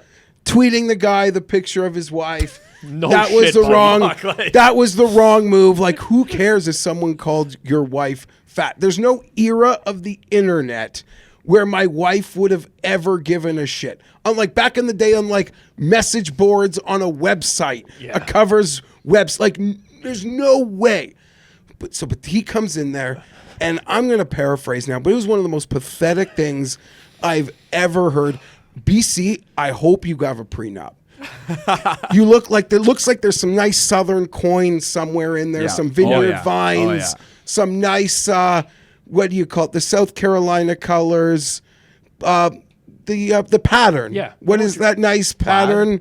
No, it kind of looks like Yeah. a plaid. I know what you're talking about. Oh, I'm so mad I didn't get it. I'm not a patterns guy. I'm sorry. Nonetheless, I Not a hope systems guy. You know? I hope there's a prenup there because he said anyone in here who's married would understand you would do this for your wife. You would do this for you would change, like his wife demanded he change his avatar to show her, and he did it. And then he let people know, like, you guys arguing that you're not married. You do not understand. His wife must be the most, I'm trying to find a different word, but like, if you're smarter than me, find a nicer word. The most like basic bitch around. Like so basic, like lovely. Yeah. Blonde hair, Yeah. mayonnaise skin, Yeah. like just lovely. But I'm telling you, I'm going to do you a favor right now, BC. You've never fucked in anything but missionary. So this weekend, your wife is going to hear this, and you're going to have the time of your fucking life because she's out to prove the internet wrong. But this is the most basic bitch thing I've ever heard. Sorry, she's not the basic bitch. He's the basic He's bitch. the basic bitch. She's the basic Yes. bitch. Your wife's lovely. Lovely woman. this weekend you're going to have fun. You're going to have fun. Just play this for her. I'll feed right into your wheelhouse. It was so pathetic. I've been married 10 years. I'm shaking. I've been married 10 years with 3 kids happily. Okay? People all over us in our orbit. Divorce here, divorce there. All my wife wants to do is flex pictures of our full family unit because it's perfect. 10 years in, 3 kids, not in a million years. Change your Avi for my honor. If my wife came to me and said, you know what, like this guy talked shit about me online, like I want you to send him some pictures and like change the avatar, I would think it's a joke. Like there's no way that could be a real. It actually might make me reevaluate my wife. It's like, Jeff, I'm My like, wife, like, that's the one. No, it's not the fucking weirdo on the internet who called her fat, who's never met her, who doesn't know her. It is her. It is her. Wait, but not never met her, doesn't know her. Also has no fucking clue what she looks like. Yeah. Well, now she does. clue. He Now he doxed does. him for. This is really. How about that picture though of the master class have better sex with? Oh, Yeah, my that God. happened while I was, which obviously was like a funny accident. I think that they marked, or did someone alter that? I think no, it was edited. It was definitely edited. Because I didn't know if that was I like believe they that. screwed up. And, No, it was. and- edited. It doesn't look edited. It looks like they fucked up. It was edited. Oh, okay. Yeah, It was edited. which You have makes it on sense. I found it hilarious, by the way. Like that was a really funny joke. Maybe BC Really- Plus should be in that. Maybe. Him and Measy. Anyways. Maybe. We're doing a giveaway over here on Circles Off. Got that sweater that Jizzy J's wearing? It's a Circles Off hoodie. We got some more swag. We also got some Betstamp swag that they're going to include in this giveaway as well. So if you want to win some swag, all you got to do to be entered in the giveaway, 3 simple things. Be subbed here on the Circles Off YouTube channel. Be subbed or follow us on any other social platform. Circles Off HQ on Twitter or on Instagram or on TikTok. And of course, leave a comment. Could be about anything related to today's show. Leave a comment. 3 things. Follow us here. Follow us on another social platform. Leave a content. You're entered in a draw to win some good swag. And it actually is good swag. We buy quality swag. Stuff that can go in the wash. Doesn't come out shitty. Stuff like that. So do that. Dave Loran, I think that's how I pronounce it, Loey D, tweeted this week, the true scumbaggery of a sportsbook like ESPN isn't the limiting itself. It's them hitting you with crippling limits even if you're down. I recently registered, was down $800 in 5 days, then immediately limited to $2 max wagers with no chance of making it back. Legal thievery. I feel like I've talked about this on the show the past like 5 episodes, but again, and I tweeted about it this week. For whatever reason, these people believe that sportsbooks aren't businesses trying to make money. Yep. They're corporations that owe people money and owe them to like allow them to make money. Obviously, ESPN saw sharp tendencies in your bets and decided to not allow you to bet. They don't owe you anything. It's not thievery. Yeah. It's called business. Businesses need to make money. Business I disagree. ethics. I actually think that you should never be limited when you've never won a cent on the buck. I don't. Your bet has a 6% edge. Fuck it. Who cares? Let it try to win your money back. But who There's makes still a these rules? 44% chance you're going to lose that bet. Why would the books ever allow that? Why would they came Okay, in? wait, They let you take your money. It's, We're having separate conversations because this is real world, what Kirk's speaking to. You're speaking to theoretical world. Like you're saying that there should be regulations in place. yeah, that you can't be banned if you've never even taken the book for $1. But Because you get fucking some points on a fucking money line bet or something. Like I think Well, like, if I we're- totally disagree. And apologies, but it's all their fucking fault. The way they advertise, the way they sell themselves. Hold on, it's the customer has no different expectation. This is maybe the fault of, you could say, the stupid customer, but this is that they're dealing with no different than when they go into fucking Target or into Best Buy, that there is some level of like customer, like some relationship between the place of service Yep. and the customer. That could be a very dumb way of thinking about it, but the way that they present themselves, they put it out there like that. Sure, but again, this guy's obviously been banned from sportsbooks before and understands it. Like, I get it if you're actually not like an expectation of winning better to get pissed off if you hit a couple lines, they moved your way and you got banned. But this guy knows that you get fucking banned. He's probably putting in plays that 100 other bettors are putting in, and they're limiting him. That's what happens. It's also like I want to say not a skill issue, but it's a skill to like be able to mask your action, right? Like that we know Absolutely a he skill definitely issue. went Yeah, in to know that he was going to get probably limited, right? So like Who gives a better- shit? but there's He different lost. conversations. Like, to Jeff's and he didn't point- win a cent. That's happened to And me they're before. up on him. So there's like American Bettors voice, But right? the skill to me should be irrelevant in this. At a certain point, that comes into play, and the books can chop your nuts off. And I will not stand for you. I will not stand for Dave if he won 1,000 and they said that's 1,000 too much, you're done. Yeah. But here I will. I've been in situations like this before. People would then, and I think fairly, say to me, like, then Rob, you're an idiot if you lost a bunch of money on a book and still found yourself limited. And I would agree with them because I understand the circumstances and, like, I understand the world that we live in now, where these sports books, I mean, if I do a bad enough job where I'm going to lose and I've still showcased to the sports book that I'm going to be a long-term winner, I believe that's on me.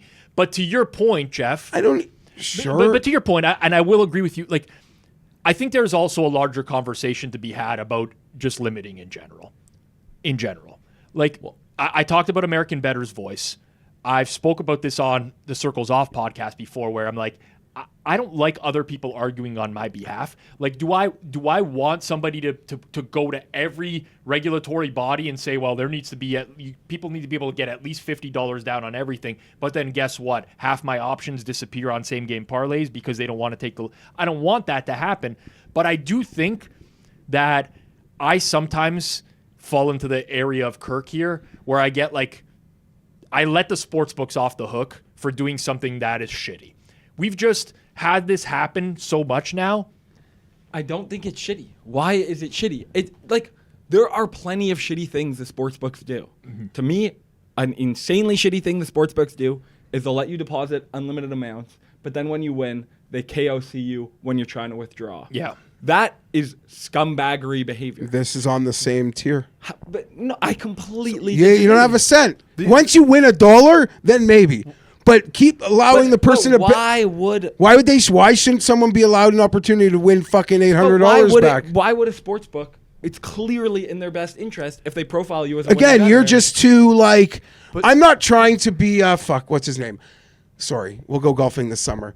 Plus EV Analytics. Like, I'm not trying to be that guy. I think I'm on record enough to show that I can go both ways. But no, you have just accepted something that's wrong as to being right. I just don't think it's wrong. There are books that will let you play that will not ban you. If you want to try winning at those books, give it a go. And it's a No lot book harder. should ban you when you've never taken a dollar out of it. But that's No. just a moral ground that you're okay, saying, but it's clearly You guys are not in going to their get business. anywhere on this. I'm very interested in this in the comments. I by get the a way. good deal on Yeah. Best Buy misprices something. I get a good deal on it. They're not telling me not to fucking shop there again. Yeah, but They're not telling me not to shop there. it's just a different scenario. I understand. But the expectation, the way these books present themselves to the customer is fraudulent, so it is okay for the customer to feel that way, even if Dave is smarter than that, because he seems like a regular bettor. So this is a bad example. But I agree with you in the sense of the way the books present themselves is a part of something shitty that they do. But that's not what we're talking about. We're talking about what. No, because they it- limit. but they do I'm kind of saying go hand in hand. They do go hand in but hand to because me the problem there's is an the expectation advertisement, that I'm not- going to be treated the same way that I am when I'm shopping at a popular big box store, and that there is some level of like, okay, I don't want to say customer like not make good, but again, you should never be banned from a book you literally have not won $1 on. So, but the only problem They should take your plus EV bets until you win $1. So, but here's the Wait till problem. I tell you that there's sports books that share the same trading software where you're limited immediately upon Oh, sign. that's not. I know that. That has happened. That is bullshit. That fucking sucks. That's- Okay, and what you're talking about is like when PointsBet bans me because I declare last summer the summer of Tom Kim, Well, no, it's- and I'm betting him at it's like 60 when to I bet 1. on, He goes off at 45, and they think I'm some sharp and don't let me bet more than $5 again. Little different. The For me, fucking it's like losers. if I bet on No, because the Bet expect- Rivers and I take them to the cleaners and then I go sign up at Casumo who uses Yeah, it's all the same. trading Canby, software. all that shit. Yeah. Well, but, like, I'm that's saying I am the questionable. person that's not expecting to win on a see. golf bet getting banned. So I am like annoyed about that because I don't even look at it from like the sharp perspective. But again, The problem arises with what you're saying, Jeff. I somewhat agree with you. The problem is though, is like let's say someone is down hundreds of thousands of dollars in an account, right? Because they're an absolute fish, but they're a whale who has a ton of money. They're down to burn their so money. now we're kicking them off. So no, we're not kicking them off now. But you said that people should not be banned if they're down, right? But what happens if a sharp guy gets a hold of that account and is a beard now? He's Let now him taking find that it. sportsbook to That's the one of the absolute challenges in the cleaners, space. right? So they are now going to have to defend themselves if they like against those. kinds Okay, of people. sorry. So now, like, I we understand are that's the arguing. scenario. We're arguing semantics of it. but it's not if you're realistic. down at 100K and a guy comes in and gets like 70 back, I get it. I said you can't be banned if you're down. Okay, We're sorry. not talking about 800. Okay, like fair, now fair. you're doing the semantics. No, No, I'm just saying, but that's what it I'm is a defending realistic against. possibility. Like to Jason's point, and this does happen in a lot of spaces. You have people seeking out VIP accounts at legal sportsbooks. So someone who's lost a lot of money there, now all of a sudden, a real sharp bettor takes over that account, and let's say they start displaying different betting behaviors. Yeah. At what point do you? At ban what them? point? Yeah, like Okay, yeah. You're right. But again, this person seems like they were in there for a week. They didn't win a single fucking I thing. disagree with that. I think this guy knows exactly what he's doing. This Honestly, okay, fine. I but think he knows exactly I'm talking what he's about doing. this different because this happens. It might not be his first. Yeah, I don't want to say anything, but yeah, this might not You're be the first time at it's happened 800. before. Okay, at $800 should not be when the rug is pulled. I've been down more just- on accounts and been banned. It's just, I just don't know, like, you're kind of talking in the hypothetical. Who is enforcing this rule? Like, it should be regulated? No, I don't fucking know. it has to be. If it has to be at a regulatory don't- level. There should want just be like a regulation. modicum of you win- fucking like class on the other side. I don't agree, There's but I don't think we'll ever agree. There's on stores that exist for that. There's books that exist for that. If you want that, right? There's, I understand, but at $800, it should not be time Fair. to go For the 1 average week. person, to For Jeff's 1 point week. though, like for my friends who don't even know that limiting is a thing, Yeah. they don't know the difference between a BetMGM and a Pinnacle. Nope.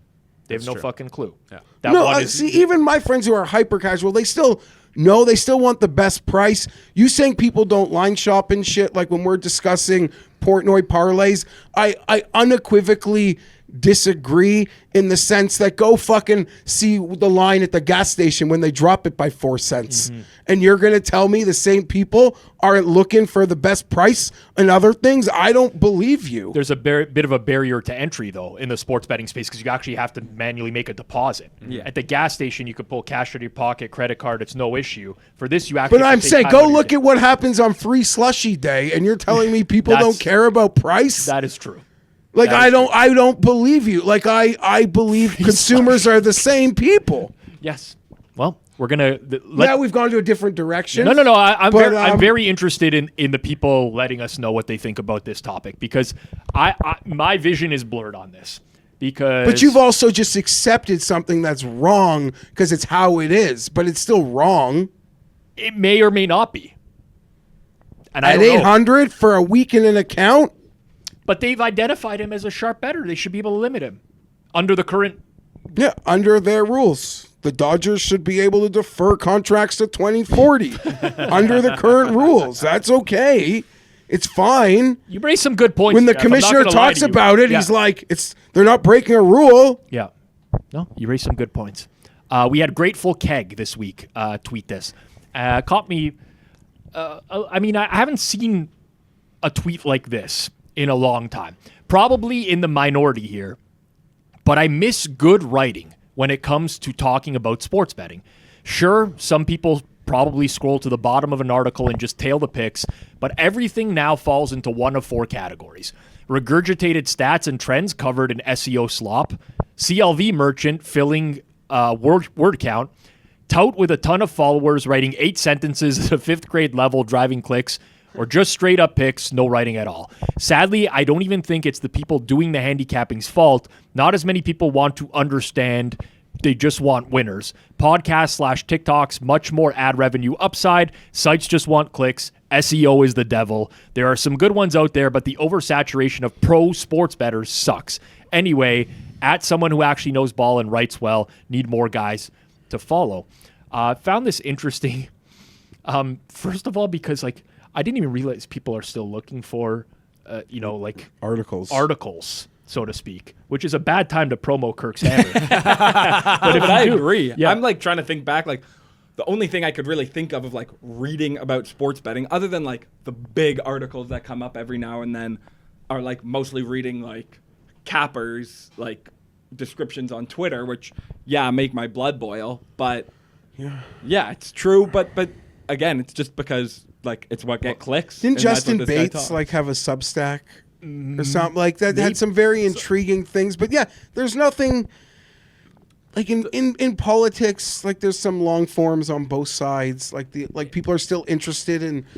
I don't know. I don't know that it. I think he is in the like hyper minority. Huge, but like okay, and like, there's no money in it. the way people consume content is always going to change over time, right? Like when I was growing up, we didn't have Netflix or anything where I could watch content on demand. I had to wait till Sunday night for The Sopranos to come out on HBO, and I had to watch it live. And if I didn't, it was going to be spoiled for me the next day at work. Like, there's part of me that's like, you know what? It kind of would be cool if we didn't have everything available at all times. I guess I pine for those days sometimes. But the funny thing is every piece of like this show right now, someone choosing to watch this show on YouTube, I don't want to lower our viewers or make them leave, but everything you put out, anyone puts out, is competing against The Sopranos.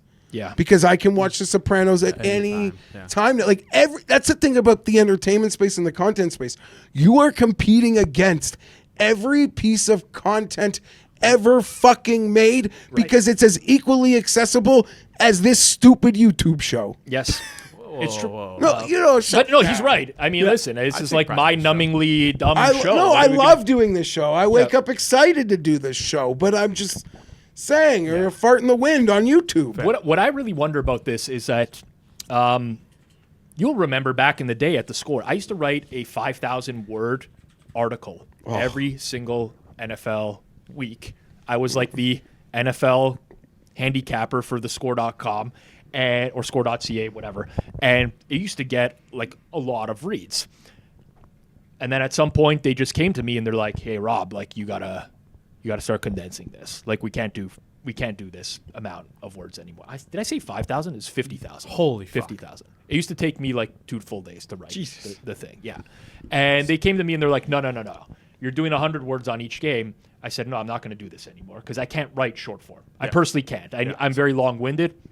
But like they were like, people are just scrolling. Here, they're showing me heat charts. People are just scrolling to every single one of your picks, and they're not reading the content. I'm like, okay, fine. And I started doing podcast stuff instead, and like more people started listening to that. It just like people don't have time to read.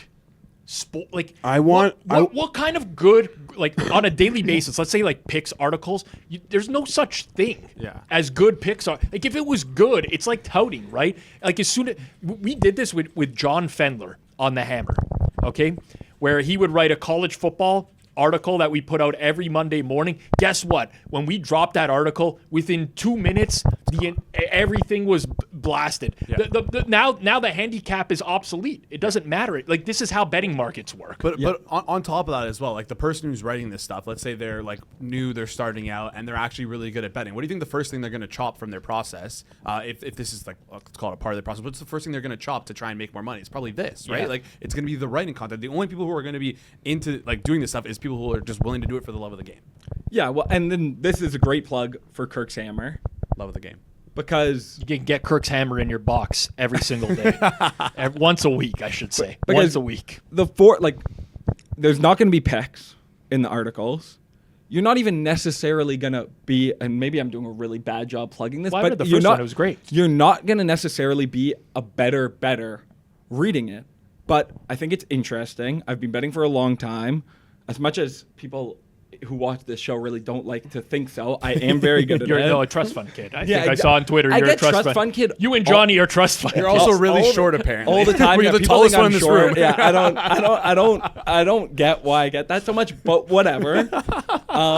New one drops tomorrow. I think it's good, but I will say, to give some credence to the tweet, the subscribers, the click-through, the reaction was far better than I expected it to be. So maybe there are people pining for, just good, thoughtful content that doesn't necessarily have picks or is, how to live ARB. Well, it's the same people who watch the Circles Off interviews that I do, right? They're never going to be mass market. They're never going to get like 100K views per episode, but they'll get between 5 and 10, and you get like a real bettor or a real odds maker or a real industry expert where they're speaking like in reality, and you might not like you're not going to have a pick to go and bet that night, but you might pick up on something that transforms your way of thinking, and there's enough people who are interested in that. And personally, I think that's the most interesting writing nowadays. Like, who's consuming picks articles anymore? Like, what? I guess like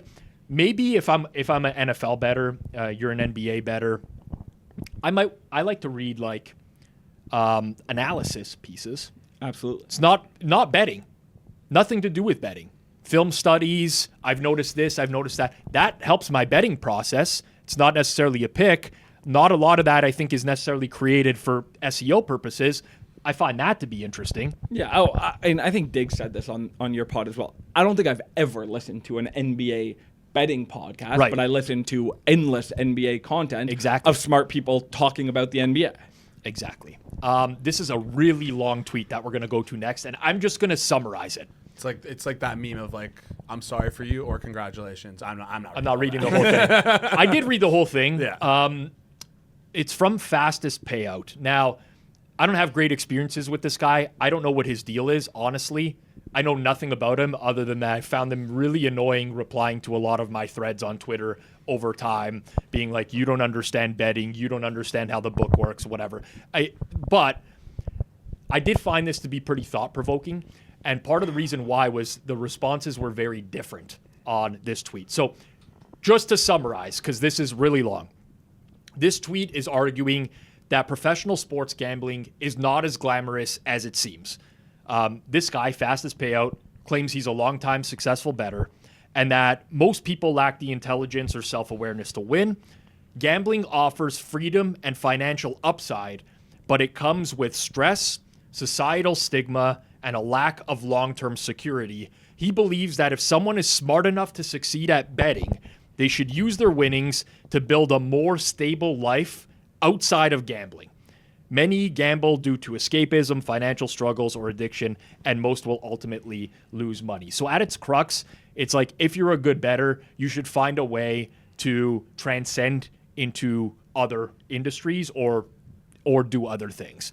And a lot of people said well said to this, and I think part of it is because there is a stress when it comes to like betting. There always will be, even when you know you have an edge. There's ups and downs and things of that nature.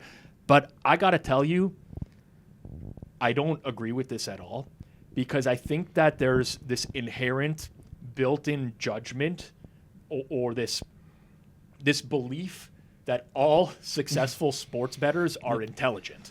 And it's like, honestly, from what I see, I'm not here to diminish. I deal with a lot of people on a daily basis.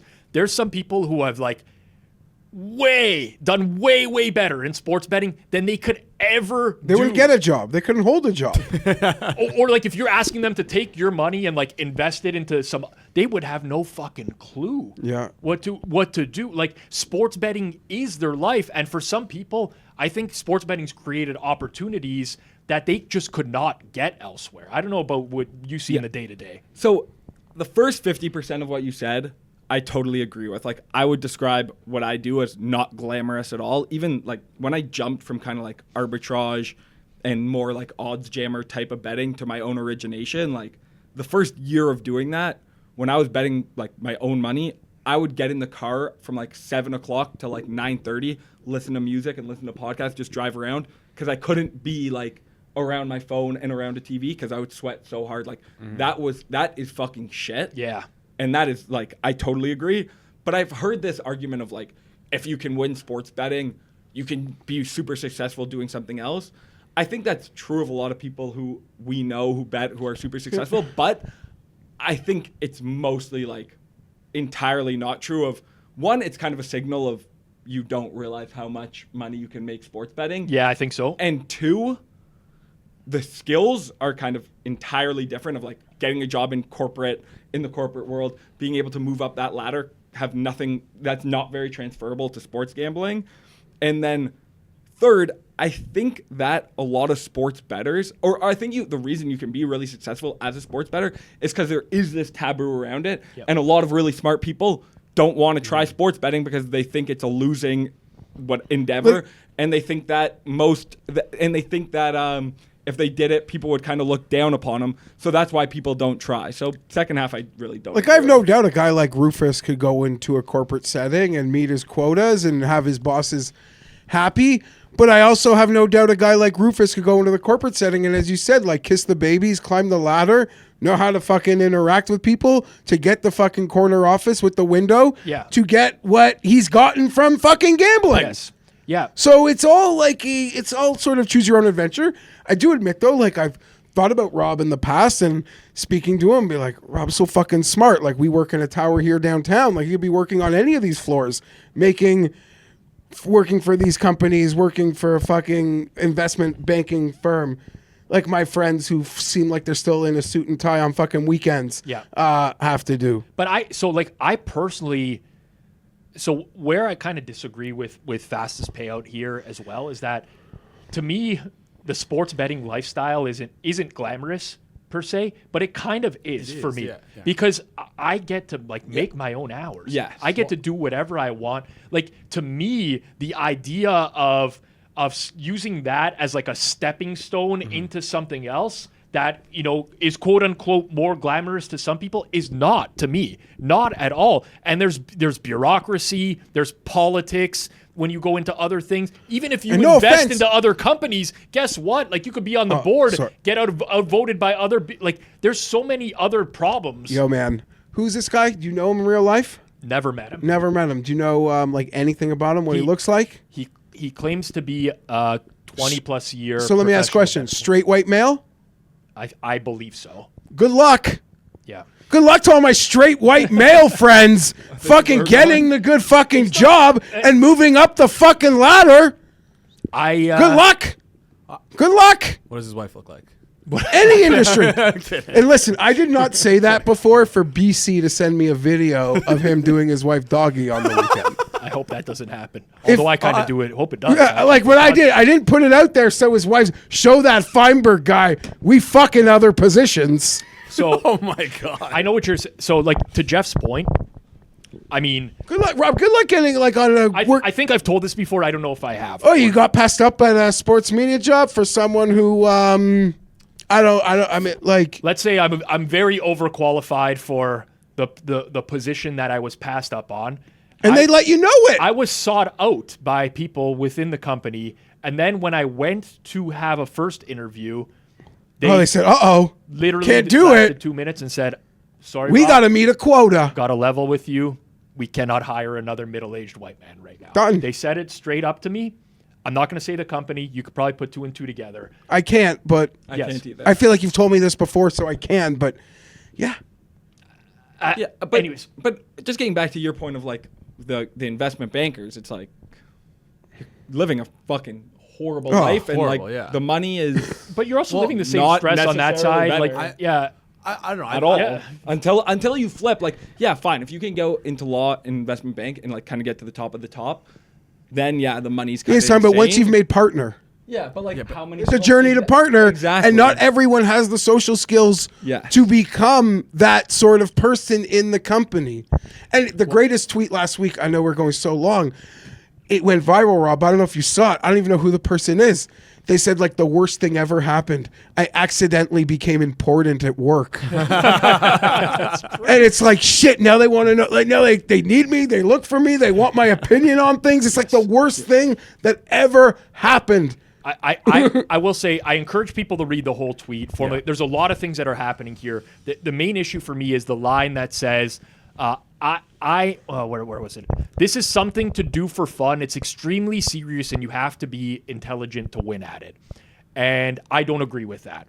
I think you just have to understand you do not have to be intelligent. You're looking directly at me when you say this. Not that I meant to necessarily, but you don't. You have Subconsciously. Sometimes you just have to find a niche. Yeah. Sometimes you just have to be someone who's good at getting accounts. Yeah. Someone who you like. There's certain and again, not to offend. I just speak what comes to my mind. All right. We kind of had a falling out recently, and you guys talked about him on the show last week. The Rolex flex. T-Bone. I've known T-Bone. He used to be really He used to call into my radio show, okay, back in like 2011 with Jeff.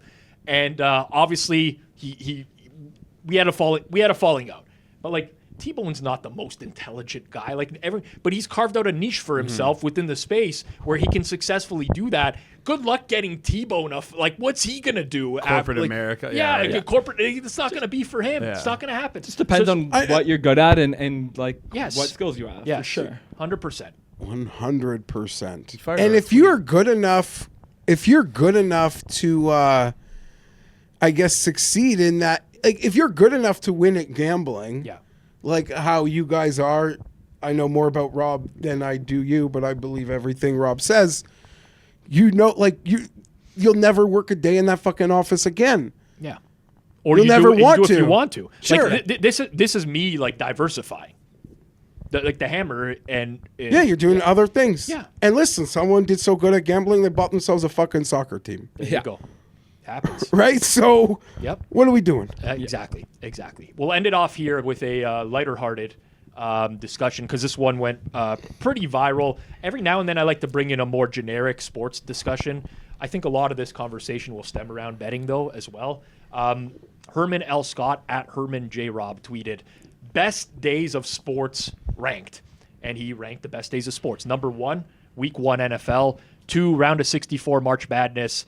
And the list goes down. Super Bowl Sunday, AFC and NFC Championship, Opening Day MLB, NBA Playoffs Round 1, NFL Thanksgiving, those Saturday NFL games late in the season, number 8. That's a weird one. NBA Christmas and Rivalry Week.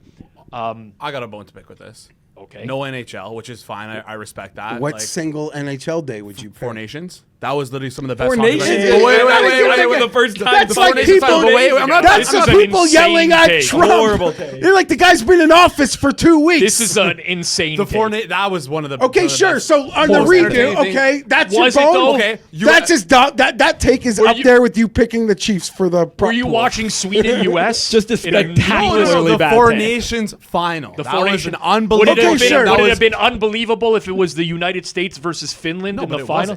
I understand. Yes, it would have. You are being ridiculous to the context. Fine, Canada, U.S. You want me to say Canada, context U.S. is king. Best hockey. Fine, you're not being fair to the context. Whatever. That makes it better. I have more. What about Fight Week for UFC? And when I say Fight Week, it's the fight Saturday night on Fight Week. They purposely stack the shit out of that card to make it the best UFC card. I'm pretty biased because I don't like the UFC. Yeah, I don't care. But there's no UFC. You need to there's take no a laugh. NHL. There's no opening day MLB. Hey, give me a I'm fucking actually break. telling you. Get out. Hold on. Stop. Give me a break. I agree. Opening day MLB. Break. Who cares about opening day MLB other than it like signifies maybe summer? But your thing is the NH and UFC, and you don't even mention the Masters. That's your lane. Yeah. I let it lay up. Yeah, but Masters actually belongs, not the NHL. Also, I don't want to be too hard on Herman. 1 and 2, clear 1 and 2. I agree. Everything else is you're truly choosing your own adventure. Yes. Well, the Super Bowl isn't even a sports day. It's not. It's like a gimmick marketing day that's a cherry on top of what Week 1 I mean, is was. NBA Christmas Day really even a top 10 event? I love NBA Christmas Day. Well, of course you do, Kirk. But I actually think that Super Bowl Sunday is in a perfect spot, even though I agree with you. It's not necessarily a sports day, but you have to have it on this Sure, list. yeah, it's affiliated. But it's not one. I think three's I think 1, 2, 3 are great, and then the rest. Yeah, you could do whatever you want. Masters would probably be like 4th or 5th because it's like spring. That is like the opening day MLB. It represents something maybe different than like the actual Cincinnati Reds playing. What about how the fuck isn't Four Nations on here? You guys, please, 10 million viewers, guys. People love that shit. You're missing the point. People love that shit. This is the point has gone People way love that over. When shit. did he even tweet this? I don't know. Well, Four Nations might not have existed. That's okay. When he tweeted that. It's now going to be on this list. Sure, NHL All-Star Weekend can make the list. You know what used to be a real banger of a day was New Year's Day. Bowl Yeah, games. bowls. Yeah, bowl the games. rolls, Bowl the games. granddaddy, and then Yeah. you'd have something even after it. Like you'd have the well, game in the so sugar fucking in Atlanta hungover, just after. firing live the bets. best. I'm shocked. Maybe this is a bad take, but week 0 isn't here because it's like the brings in the NFL and Week college 0? Yeah, Week 0 of the- what? Of It's like when joking? He's Well, like well, when it just brings it It's in. like It's when like Florida 15 State goes games. to It doesn't Ireland matter. to play a Like, I don't football give a- game. There are yeah. 7 college football games. these Does it, real but it, but it, takes? w- Takes if by we Jay like needs to open- become bad takes listen, by if Jay. opening day MLB We've is all here, said it how is shouldn't that be any there. different than week If 0, I was which watching, brings in the if I was NFL and watching college this football podcast season? and didn't know, I would think we fed you lines to be so egregious. Or I would think you've never watched sports before in your life. Yes. I would say Week 0. If we're talking about opening day MLB, if you said it at least is like the start of the summer. Well, that to me is the start of football season. That is the start. That is Listen, the beginning. after 1, 2, it's choose your own adventure. I'm not going to die on anyone's Preseason hill. week 2 in here. I personally love NFL Thanksgiving because we're in Canada and we celebrate Thanksgiving on another day. So this is just like another day off for me to watch football all day midweek. And I'm a Cowboys fan, so I watch my team play every year. Usually lose, but that's way higher. To me, I don't know if you consider it like a sports day, but Kentucky Derby for me, I'm always fucking glued in on Derby Day. I don't know what it is. Honestly, I don't know what it in- is. In my I'm not gonna say like it. college days, the first 2 days of March Madness were fucking the best. insane. Yeah. The house party that would be going on in collab Yeah. with it, and these were the Gus Johnson days. Oh, yeah, he was like going this, nuts. like everything was just elevated, and usually St. Patty's Day would fucking fall in there, like wake up on the floor in the middle of the day, only to do it again later in the night. Like, oh, First game at 12:10. You know, I'm basically. Going all the way to I'm midnight. jealous of people. I- So I- good. I to love- get it, go back and do that again. Yeah. Uh, I still do that. I don't want to sound like Fezzik for a moment, but fuck.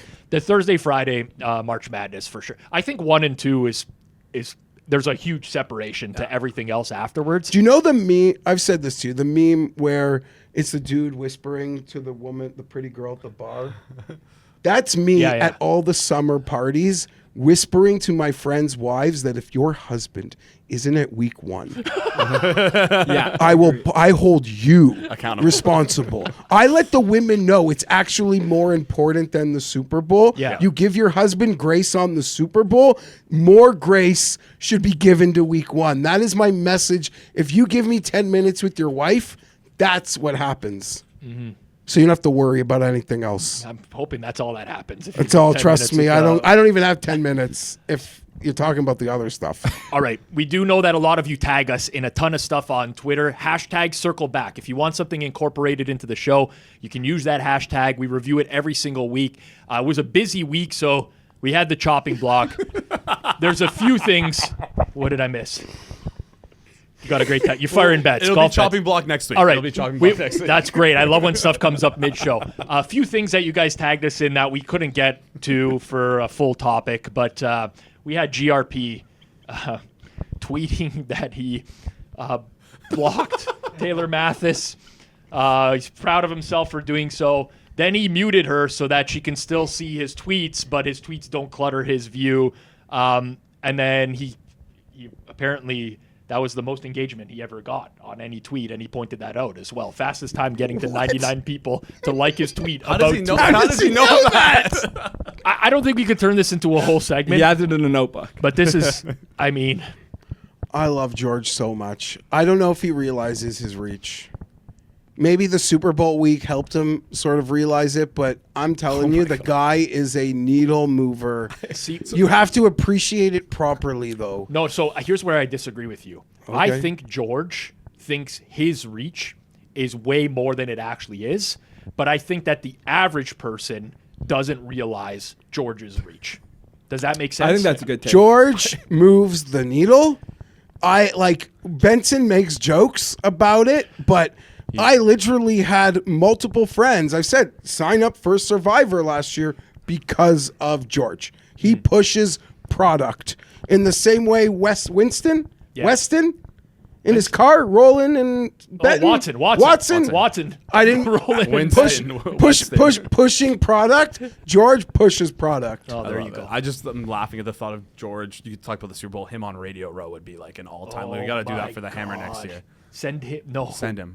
That could be really It could good be or really bad. bad. Yeah. Well, maybe we start like a shell company. Of We've like been the so Hammer long. Wet. The Hammer Wet. But Amanda Vance flexing on Spin influencer Spin. that she doesn't, or Elf, that she couldn't do the spaces because she was interviewing Terry Bradshaw. my God. As someone that's did a past life in sports media and book guests, if going to the Super Bowl and your like biggest fucking get of an interview, do you know how low Terry Bradshaw? I wouldn't even book Terry Bradshaw on fucking anything I was doing If right he now. walked by like my booth, I might not even say Like, hello. Terry, Circles off. you're a pretty girl. You're at Super Bowl week. You're at Media Row, and Terry Bradshaw is the flex you pull. It's true. Like, do you know how many people? Whatever. That's all. Croucher Sorry. was on the prop stream, and he was like, "Oh yeah, I'm talking to Justin Jefferson next." Yeah. Then, Everyone, Yeah. like literally everyone is there. It is like a cavalcade of people, and the person that is like your point She's that a you're Steelers better. fan. I don't even care. I'm with you, but she's a Steelers fan. It'd be like, Jason Garrett. You know? So that would be if I was like, I'm not Former going on. Cowboys quarterback Okay, and head but coach. that would work in context of I'm not joining you on your Steelers blog tonight. I interviewed Terry Bradshaw. This was like unrelated to that, and her name drop of celebrity was Terry Bradshaw. Just someone that used to be that. Like that was so Yeah. embarrassing. What else was a late cut here, Jacob? We got. Oh yes. This was tagged. I mean, there's not too much to talk about here, but Jake from Profit X, he posted like a pretty long tweet about how they had partnered with someone who turned out to be a scammer. Is like he was an affiliate partner. He sold us snake oil, whatever. I don't know. Really quick take from me. I don't know about you guys.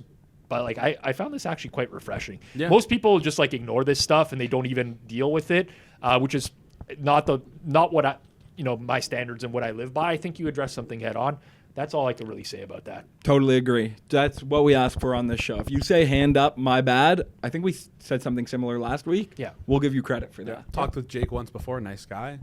Finally followed me. I guess maybe it's because he got #circle backed. But yeah, seems like the right thing to be doing. Very I like it. I don't. I'm not like being sponsored, or I don't have any affiliation. But I agree with other people who suggest that this sort of thing is exchanges are the future. All right. You agree with your boy Fez. You know, he's gone dark on me. I know he unfollowed me. He's gone dark on me. Not that he I crashed. expect. Not that, like, listen, I expect, but like, I always get these occasional sweet nothings. Ever since you two had your tit for tat, he doesn't want to whisper anything sweet into my ear anymore. It's fine. You're not 17. That's why. Sorry. Wow. Too soon. #too soon. Circle back. Chopping block final. Jason, I mean, it's sad we couldn't talk about this on the show. Unbelievable Barstool believes that, congratulations to Canada for winning the All-Star game. good tweet. When have you ever seen Barstool tweet about hockey, by the way? That's a good tweet. Well, Ever. Chicklets, No, what ever. are you talking about? Okay, no, not Chicklets related. The Barstool Sports account. When have you ever seen them tweet about an actual hockey game? Maybe when the Bruins were winning cups a few years ago. Maybe. A few years ago? This was That's obviously impactful. going to be their Oh response. my Impactful. God. Well, that's what I'm saying. Like, so Impactful. us four are all Canadian. We do the show in Canada. This to me was like the ultimate free roll event for Americans. I'm not suggesting that there's not Americans that care about hockey. There obviously are lots of Americans that care about hockey, but it's not to the same extent as Canadians. If Canada lost that game, it's like a fucking national tragedy. America loses the game. Didn't happen. It's just pivoted to Forgot, yeah. it's just the All-Star game, meaningless. Combine. game. It's a combine this week. Yeah, exactly. What do we got? It's true. Like nobody lost sleep But we over that. I respect the gains they're making as a hockey nation. They're coming They're for gonna us. pass Canada. It's inevitable. It's inevitable. Just got to work on our goalies a bit. It's inevitable. At some point, it's going to happen.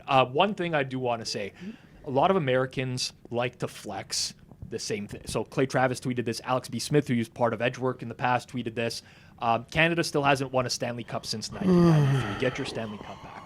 I got to tell you, It's the biggest misconception maybe in like Canadian to American sport. I'll tell you what happens when the Leafs go out of the playoffs. My team, I'm cheering against every other 100%. Canadian team because Absolutely. I cannot They've bear just the been so thought shit lately, of them but- rubbing in a Stanley. Maybe not Winnipeg. Winnipeg's like Central, Yeah. and I don't give a shit about Edmonton, Montreal, Yeah, Ottawa, Vancouver. Vancouver Get for fucked. sure. Yes. No chance. No I ch- want. we I'm cheer cheering against. actively against them. Yes. The biggest, like, exactly, how little I'd respect someone if they started cheering for, like, what they assume that When we would Montreal just went to the cheer Cup? for someone else's oh rival my God. in the cup. This isn't college football. It's not like Big Ten pride or SEC pride. There's zero chance any real hockey fan who loves a team is cheering against everyone else's team in Canada, like objectively rooting against them. It happened. Listen, there's some people out there where they will root for Canadian teams. No, right? but They're but their losers, I'm favorite sorry. teams are essentially all the Canadian teams. Yes, Yeah, but those exactly. people They are might losers. like a Canadian team more than others, but they don't dislike any Canadian team, Yeah. so they can then cheer for any Canadian I know team. I know exactly who those type of people are, and I can tell you everything about them. But it's like they're Yeah, just they the suck. biggest losers. They suck. I can tell you where they lie on the political scale. Even it's crazy. Anyways, Yes. I was gonna say, I would much rather the 25 American teams win before the 6 other Canadian teams that aren't the Leafs Yeah. win a Stanley Yeah. Cup. I that's what I want. I don't give The a shit. Stanley Cup sits 12 minutes down the I road know Walking's looking at every it right single now. day of the year, except when it's being paraded around the ice. I mean, it really doesn't affect me in any way. Also, it's just completely ignorant to the fact that, like, the majority of teams that There's win the 25 cup, yeah. they have a lot of Canadian players. Yeah. More often than not, they're overwhelmingly Canadian as well. Anyways, it's not the flex that Americans think it is. It really isn't the flex that you It's a think. massive sports day, though. Yep. But it is Massive sports day when number they 3, right? when they do beat Canada in like a gold Could medal happen at game, the Olympics next year. they'll get out, like flex it Yeah, and I'm just enjoy gonna be it. offline for a week, and then I'll just resurface like nothing happened, because that's the way I'm gonna do. Same way fucking Joey Knish dealt with it. By the way, Haven't seen him in a Yeah, while. he's talking a lot of smack going into that game. Notice how he's Want a big double or nothing back Yeah, from see you Joey. later, So see you good. later. Actually, speaking of which, he did lose a bet to Moretto on that finals. Welch. He does have to drive to Toronto to do an episode of Circle He's Back welching. in studio. you So know- we will have Joey Knish. It's actually in so studio. not just circle back. We should pretend we're like this is like a real big operation. Like when a celebrity goes to ESPN, they have to do like the whole wash of things. Yeah, yeah. Like That's he a should good be idea. part of. Like literally, you We're should gonna have have. him filming promotional content. Exactly. promotional content. Voiceovers for 100%. liking and subscribing on the 100%. YouTubes. We're going to work them through the ringer on that day. 100%. Thank you to everyone who tuned in. As a reminder, please leave your comments down below. Smash that like button. Sub here on Circles Off. Thursday on this channel, we're interviewing Elf. Be more talk about Twitter Spaces. I think you'll enjoy it because I'm going to press him a little bit on some of those questions. And of course, make sure you sign up to get Kirk's hammer. We'll put the link in the description down below. Check out our partners at Underdog and Edge Boost. We'll catch you next week. Peace out, everyone.